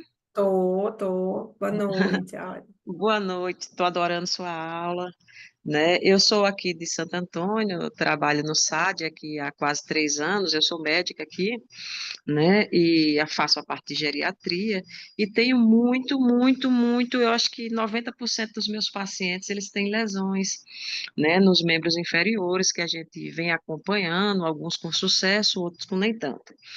Mas nós temos uma grande dificuldade aqui, exatamente como vocês estavam falando, uma abordagem maravilhosa, a questão hospitalar, que você pega paciente, já peguei paciente aqui com lesão arterial, né, de evolução extremamente rápida, de horas, e mandar para o hospital e o hospital dizer que não tem o que fazer, porque aqui nós não temos cirurgião vascular, né, no nosso serviço, e que não tem vaga em hospital nenhum em Natal, como aqui é o interior, e eles ficam fazendo esse joguete, embora a gente tenta de todo jeito, acaba evoluindo de forma muito ruim. E eu queria saber assim um norte que a gente também no interior possa seguir para poder encaminhar esse paciente que precisa de um olhar diferenciado. Uhum. Olha, o que eu tenho feito, porque assim, vocês têm, eu não sei quais são os municípios que têm o sistema, que vocês inserem no sistema de regula. Rio Grande do Norte tem o sistema do regula vascular, né? Sim, E vocês conseguem inserir daí, ou não, tem um hospital de referência além de Santo Antônio, para que vocês mandam além de Natal. é só Natal, só Natal. Vem para Natal, né? Todos para Natal. Tem um hospital aqui, né, que a gente encaminha primeiro para o hospital daqui, e aqui eles fazem essa referência para Natal, mas muitas vezes é barrado pelo próprio colega do hospital aqui, já Sim, dizendo que não tem o que fazer com ele. E eu digo, lógico que vocês não têm, tem que mandar para Natal, para um serviço de referência, e muitas vezes a gente fica até nesse sem problema saber, interno né? aqui. Pronto. O que Exato, porque acontece? precisa. Pois não. Paciente que tem indicação de fazer a regulação com urgência, tudo, o que acontece? Muitas vezes os médicos dos hospitais locais não querem ficar porque esse paciente ele tem que ser regulado e inserido no regula vascular. Até ele conseguir ir para Natal, ele precisa, vamos supor, ficar internado, né? Porque em Sim, Natal não vai ter vaga exato. em cima da hora. Então, o que os médicos muitas vezes não querem é deixar esse paciente internado no hospital, que é o hospital, vamos dizer assim, que ainda é referência do interior, porque não consegue ir Isso, direto, né? Mas exato. aí é algo que eu sempre costumo falar, às vezes é uma questão de trato entre médico e médico. Por quê? Porque esse médico que está assumindo essa responsabilidade é que o que acontece? Natal tem uma característica que é o número de processos médicos ainda é muito baixo em relação aos pacientes amputados. Porque você Sim, vai lá, libera o paciente evolui para amputação e, coitado, ele não processa ninguém, né? Mas se ele exato. souber que isso foi uma negligência, ele poderia ganhar o resto da vida o sustento dele processando o médico que negligenciou um critério de internação, né? Uhum, Então, eu costumo dizer muito que a gente precisa ter esse senso crítico de dizer, olha, precisa internar. Ah, não tem vaga. Então, anote que não tem vaga. Diga para o paciente que você está mandando ele embora, porque não tem risco de complicação, né? Eu oriento muito os pacientes. assuma o seu risco, né? Cada É, um assuma o seu. exatamente. Olha, a senhora tem critério de internação. E eu costumo dizer que, assim, eu falo na dúvida, né? Tem dúvida? Fala para o paciente, olha, procure eu falo, procure uma clínica popular, procure ir para o médico vascular, mesmo que seja difícil, né? Mas junta e faz um esforço. Ou eu faço muito ação social, voluntária, tudo exatamente para pegar pacientes porque se for um paciente muito grave, eu me coloco sempre à disposição, sabe? Por quê? Porque a gente precisa fazer isso É. mesmo, peitar. Olha, tem critério de internação. Eu já briguei com a médica que ela disse, doutora, a senhora está querendo mudar o fluxo. Não, eu não estou querendo mudar o fluxo. Eu estou querendo que você assuma e tenha a conduta adequada. Esse paciente tem critério de internação e eu quero que você interne. Mas vai ficar na Exato. UPA. Não tem problema, minha querida. Deixa na UPA, deixa no corredor onde você quiser. Agora, ele Uhum, tem que ficar sob supervisão médica. É um paciente grave. Se ele for para casa, ele vai para uma fila eletiva, né? A gente precisa. exato. Eu sei que eu falo isso hoje depois de 20 anos de profissão e mais de 15 de especialista, porque talvez se fosse antes eu não teria essa postura, mas teve um dia que eu tive que. Então a senhora vai ter que falar com você, eu vou falar com quem você quiser. E aí foi quando eu falei com o chefe da regulação. Olha, a médica Uhum, quer mandar embora um paciente com critério de internação, você vai me desculpar. Por isso que não tem fila, por isso que eles não mostram fila, porque eles escondem os pacientes nos municípios, né? isso, Então, isso. Jussara já É, me a gente, conhece, quando a gente tem um paciente mais grave, ela manda para mim e a gente eu já faz esse vou pegando trabalho. aqui esse ganchozinho de quando precisar, Tô nós que eu às não vou ficar ordens. É mais. por isso que eu disse, eu quero um grupo pequeno, mas um grupo bom, que a gente troque ideia, que a gente converse, porque se o objetivo vai ser vencer isso, é claro que os pacientes numa fase inicial, vocês vão conduzir, a gente vai conduzir e prevenir muita coisa. Mas a gente tem que atuar em Uhum, todas as áreas, né? É no paciente que precisa do tratamento da alta complexidade, é no paciente que já está com a ferida evoluindo, e é no paciente que nem tem ferida. Ou que começou, apareceu um isso. machucadinho, opa, eu tenho que ter um alerta aí nesse público. Porque é por isso que tratar os pacientes com feridas é tão complexo e tão difícil resolver essa problemática dos amputados. Porque a gente tem três Verdade. níveis de complexidade. Mas a alta complexidade, quando vocês tiverem um paciente grave, evoluindo mal, que vai perder a perna, pode falar comigo. Estou fazendo esse grupo para isso. Eu não estou dando conta de todo mundo, não, mas esse grupo aqui eu quero que seja um grupo que a gente vai fazer a E, diferença, entendeu? e essa questão da Opa, dor, né, Cristiana? Essa questão da dor, que assim, tanto o enfermeiro está na atenção básica, como médico, o paciente, quando ele chega com essa queixa da dor intensa, a gente tem que alertar para isso. Você falou muito bem disso, e é muito comum o paciente ter ido na madrugada para a UPA. Ele foi para a UPA com dor, fizeram um tramal para ele, aí diz, vá para o posto amanhã. E Perfeito. aí, quando chega no Exatamente. posto, a gente fica de mãos atadas, sem poder. Não, mas o senhor vai. Mas eu já fui para a UPA, eu já fui para o Hospital dos Pescadores e eles disseram que eu viesse para o posto. E, claro, o efeito do tramal já passou e ele está morrendo de dor. E aí você olha assim e diz: e agora, meu Deus do céu, vou fazer o quê? Vou aperrear Cristiano, não é o jeito. Porque a gente fica tentando furar que esse paciente chegue, paciente muitas vezes com a lesão infectada, com odor fétido, e vamos, aí graças a Deus que eu trabalho com 2 médicos na atenção básica, que são, assim, a gente trabalha muito bem, então eu digo, vamos aqui, vamos medicar, vamos passar um antibiótico, vamos ver o que que a gente pode ir adiantando aqui. Então, assim, essa questão da dor é um diferencial que o enfermeiro tem que alertar para isso, que o médico tem que alertar para isso. Esse paciente com essa queixa de dor não é normal. Na insuficiência venosa, né, tanto a literatura como a experiência que a gente tem, o paciente sente dor se a lesão estiver infectada, mas ele não sente essa dor insuportável que eles chegam lá, coitado, que a gente olha assim, eles chegam chorando realmente de dor. Então, é uma Não queixa muito dormem, importante né? a gente ver. Não dormem, não comem, chegam emagrecidos, consumidos, é muito sofrido, muito sofrido. E não adianta medicar, assim, para dor, porque a dor isquêmica ela não passa. Ou você melhora o fluxo, ou o paciente fica ali Uhum. desesperado. Eu acho que as situações mais difíceis que eu sinto é o paciente agradecer porque foi amputado, porque aliviou a dor. Imaginem, né? Hoje mesmo eu atendi uma paciente que chegou semana passada, a semana passada não, faz 15 dias, mas uma dor intensa, doença arterial, vou discutir o caso dela nos próximos dias. Graças a Deus ela não tem ferida, mas o pé tava, eu disse, aqui vai só uma questão de tempo. E hoje ela chegou com o pezinho vermelho, com o pezinho gelado, mas ela disse, doutor, eu consegui dormir 2 noites. Melhorou.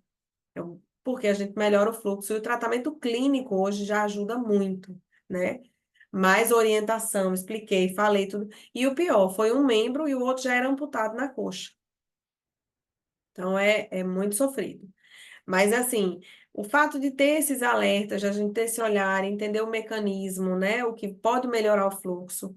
A gente hoje falou mais a parte inicial, mas vai ter muita coisa que vocês vão conseguir fazer para aliviar esses pacientes, para melhorar.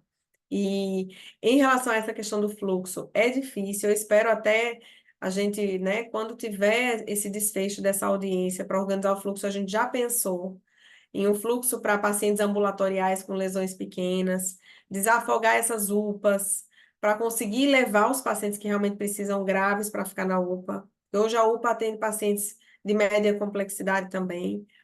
E aí, de repente, fechar o Hospital dos Pescadores para atenção vascular, mas que não precise de revascularização, que também já ajudaria, porque a gente tem 2 perfis de paciente, os com ferida, que não tem risco de perda do membro, e os pacientes com feridas que, mesmo pequenas feridas, têm um alto risco de amputação, porque são pernas isquêmicas.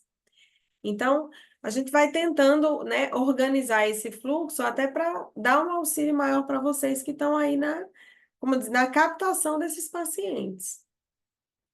E aí eu acho que assim, as escolas de formação, elas têm uma responsabilidade muito grande, porque assim, de ensinar aos profissionais médicos, aos profissionais da enfermagem, a palpar pulso, né? A palpar, aprender como é que se palpa um pulso pedioso, um pulso tibial, um pulso poplíteo, porque assim, isso dá um alerta para a gente muito boa. Tudo bem, eu não aprendi na faculdade, eu aprendi que eu fui atrás, fui fazer curso, fui fazer. Mas assim, eu acho que agora não dá mais para isso, não tá, sabe? O enfermeiro, o estudante de medicina, o estudante de enfermagem, eles têm que sair da faculdade sabendo que um paciente que chega com dor, referindo dor em membro, a gente tem que saber palpar pulso desse paciente, né? É muito importante. Então, às vezes, antes do Doppler, né, tem o que Deus deu para a gente, que é o olhar, o ouvir, o sentir e o cheirar. Então, são 4 sentidos que dá para a gente alertar para muita coisa, né? a gente usar os 4 sentidos que a gente tem. Então, eu sempre Olhe, coloco isso para os alunos. Quando grande eu parte, recebo. né, Ju? É, e Grande não. parte das patologias a gente diagnostica assim. O Doppler, ele é um auxiliar. Às vezes eu digo, olha, para ver a gravidade, o grau de comprometimento, mas a doença eu já sei que tem, eu já sei como tratar, né? Então, às vezes é para entender qual é o nível de gravidade, se é só um dedinho, se eu posso deixar essa ferida sequinha, se eu preciso desbridar, se eu posso desbridar ou não. Mas o exame complementar na doença arterial, ele não fala muita coisa em termos de mudança de conduta. A gente sabe que o paciente tem risco, tudo é através do exame físico, da história clínica, né, dos fatores de risco, todo esse contexto. Vai trazendo um alerta, opa, é um paciente de alto risco. Então, eu olho a ferida, ela já está me falando, eu sei os fatores de risco, eu sei como é que está esse paciente. O Doppler, ele é um auxiliar, mas já não é um fator primordial. O que mais? Mais alguém quer falar? Boa noite, eu me chamo Kélia, sou enfermeira, trabalho na Estratégia de Saúde da Família em Mossoró e ouvindo aí os colegas, né, falarem sobre os casos, na minha prática a gente tem tentado, né, manter esse exame do pé, especialmente nos pacientes diabéticos, né. Hoje mesmo a gente organiza a demanda nas segundas-feiras, geralmente, e hoje mesmo a gente fez esse procedimento. Tem sido uma rotina para a gente, né? Eu trabalho junto com a médica, que ela atua muito também nessa área, inclusive, ela tem feito um trabalho no doutorado sobre o pé diabético, né? E a gente tem tentado multiplicar, né? A colega aí falou sobre a questão da formação, e a gente recebe muitos estagiários, né?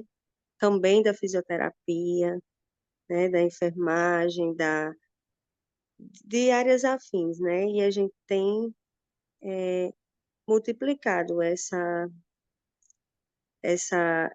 importância, né, do exame do pé diabético com com essas pequenas coisas, né? Com palpar o pulso, olhar, né? Ver como é que ele corta a unha. São coisas, o calçado que ele usa, né?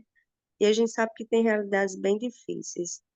Que a gente, aqui em Mossoró, a gente tem um fluxo de encaminhar para, a gente tem um profissional, né, de referência a nível de município, mas a gente ainda tem muitas lacunas, especialmente para aqueles mais, né, aqueles que estão necessitando um procedimento mais avançado, né? Da E, revascularização, né? exatamente. E aí essa aula foi muito importante, né? Especialmente para mim, justamente por esse olhar aí, de, de não estar limitado, né, a ver só a questão da, da doença venosa, né? E eu espero, assim, que eu cheguei atrasada na aula, porque eu estava numa reunião, mas espero que essa aula tenha ficado gravada para a gente poder, assim, é, gerar um mantra, né, para gente. E E vai, às vezes, revisitando, né, a aula, revisitar Exato, para ter um outro exato. olhar. E assim, eu assisti uma palestra sua aqui em Mossoró, né? Lá pelo CRM, Sim, e foi nesse dia, né, que eu continuei no grupo, né? Participo de um grupo do WhatsApp, e quando surgiu a oportunidade de fazer o curso, eu não medi esforços, né? Porque além de tudo, eu também sou diabética. E para mim, assim, esse cuidado com os pacientes reflete em mim também, né? Eu consigo visualizar situações em que eu estou envolvida, né? E esse olhar do profissional, né, esse acolhimento, de pegar no pé, de olhar, eles se sentem muito bem, né? Eles saberem. E essa educação em saúde que a gente faz na atenção primária à saúde, né? Eu digo muito a eles assim, olha, o pé é como se fosse um cristal, né? Ele é muito sensível, o feto diabético. E é de uma forma muito, assim, simples para eles entenderem que qualquer coisa eles precisam procurar a gente, né? Para a gente poder ajudar. E essa manutenção do exame. Recentemente a gente recebeu, né, o financiamento, o financiamento da APS, e me deixou muito feliz quando, dentro das boas práticas, né, para o cuidado com diabetes, foi incluído o exame do pé diabético, né? Então, hoje, pra, nesse cofinanciamento, né, nesse incentivo financeiro, vai estar incluída a avaliação do pé diabético. Eu fiquei muito feliz. É, existe, né? Já tentaram implementar leis e tudo. Eu falo que o principal é a prática, né? Porque às vezes a gente tem todas as resoluções, o Ministério da Saúde tem, eu vou colocar isso em outras aulas, algumas normatizações, tudo de como avaliar o paciente. E eu costumo dizer, eu nem falo muito sobre pé diabético, né? A gente fala muito sobre pés em risco, porque o pé diabético ele tem um risco maior, mas a gente tem uma população gigante de não diabéticos com risco, com doença arterial periférica. Então, o pé diabético ele é mais grave, lógico, mas os pacientes com pé em risco, é uma população enorme. E bastaria que todos examinassem os pés, né? Que todos os médicos olhassem, palpassem e entendessem a queixa do paciente, para a gente ter uma diminuição das amputações. Eu costumo dizer que se a gente for na atenção básica, bem feita, como você está falando, é fantástico esse trabalho, porque a gente consegue evitar as amputações com certeza. O problema é que é algo que já me disseram, Cris, você faz tudo isso, você vai morrer e não vai ver o resultado. Isso não tem problema. Eu sou uma pessoa que eu espero morrer com minha esperança. Então, eu nunca vou desistir, porque eu tive tios amputados. E eu sei como isso é sofrido para todos em volta. E eu costumo dizer que uma vida é o mundo de alguém. Uma vida é um mundo. Então, eu não posso abrir mão de uma vida, que dirá de várias que eu posso ajudar. Então, a gente precisa mostrar essa responsabilidade. Tanto que o grupo que eu tenho com os estudantes de medicina é para isso, né? Para fazer com que eles entendam que é tão pouco, é nada. Você examinar o paciente não é mais que obrigação. Você fez medicina para isso, né? E aí a gente vai tentando atuar de diversas formas para minimizar os danos. Essa aqui é a verdade. Mas muito prazer. Quero conhecer depois essa médica que está fazendo doutorado e a gente, de repente, ampliar aí os horizontes, né? Para ajudar mais. E aí, Cristiano, você falou em esperança. E aí ontem eu ouvi até uma frase dizendo que a esperança ela tem duas filhas, a indignação e a coragem. Então eu acho que a gente passa por isso aí. Se não se acostumar, não achar que é normal, não, ele vai amputar só um dedo. Não, é só o dedo mindinho que ele vai amputar. Que falta vai fazer para ele? Então acho que a gente não pode entrar na normose das coisas. A gente tem que se dignar e ter coragem de ir à luta. Jerusa, eu acho que é Jerusa lá de Ponta Negra que está aí, que é médica. Ela estava dizendo que Isso. tinha 34 anos, eu tenho 39, vou fazer 39 anos de formada. E eu ainda continuo brilhando com o SUS quando dá resultado, quando a gente consegue ir atrás. Eu não quero perder isso. Enquanto eu tiver, eu quero estar nessa coisa. Eu não quero simplesmente achar que é normal.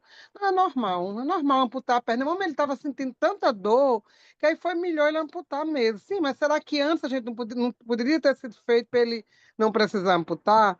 Então, eu acho que a gente tem que ter realmente esperança e alimentar essas duas filhas dela, a indignação e a coragem, né? Só para a gente filosofar um pouquinho assim, para deixar. Ah, adorei, adorei. Tem, Cortella fala, né? Cuidado com a ética para não achar que, assim, cuidado para não matar a ética achando que tudo é normal, né? A gente não pode, você falou muito bem. A gente tem que, não é porque todo mundo faz que é correto. Eu costumo dizer isso até aqui para as meninas. Então, não é porque está todo mundo desvalorizando ou menosprezando essa realidade que a gente vai fingir que ela não acontece. E faz 20 anos, faz 30 anos, 40 anos. Ah, depois da pandemia piorou. Tá aí, eu vou ficar vendo piorar e não vou fazer nada, né? E sabendo que vão sair mais médicos. Ah, vai sair mais médico que não vai nem olhar para o paciente, não vai nem examinar, mas o paciente vai saber. O meu paciente hoje sabe. A população que está me vendo no Instagram está aprendendo. A gente está aqui trocando e crescendo essa corrente, né? E multiplicando isso, porque nós somos multiplicadores. O que eu estou fazendo aqui, não estou preocupada em passar para 200 pessoas, porque eu sei que se eu passar num grupo de 10, esses 10 passam para mais 10. E aí sim a gente vai multiplicar. Não adianta eu querer fazer tudo sozinha. Então eu falei, eu quero que seja uma turma pequena, mas que seja uma turma envolvida, que a gente possa trocar ideia, crescer em experiência, se ajudar mutuamente, para fortalecer, depois crescer, sim, mas que a gente possa ter essa troca, né? Esse é o grande objetivo. E eu estou muito feliz porque já está ótimo, essa turma é muito boa, participativa. Amanhã nós estaremos juntas novamente. De toda forma, vocês podem entrar em contato comigo, pode tirar as dúvidas. Tá o Lucas aí, né, Lucas? Você tá aí ainda, né? Se Sim, vocês tô aqui, acharam doutora. cansativo, podia até, eu não sei se dá para colocar uma mensagenzinha ou se a gente coloca, de que forma a gente faz, para elas colocarem sugestão depois no privado, da forma que quiser, ou compartilhar o que acharam. Queria muito ter a opinião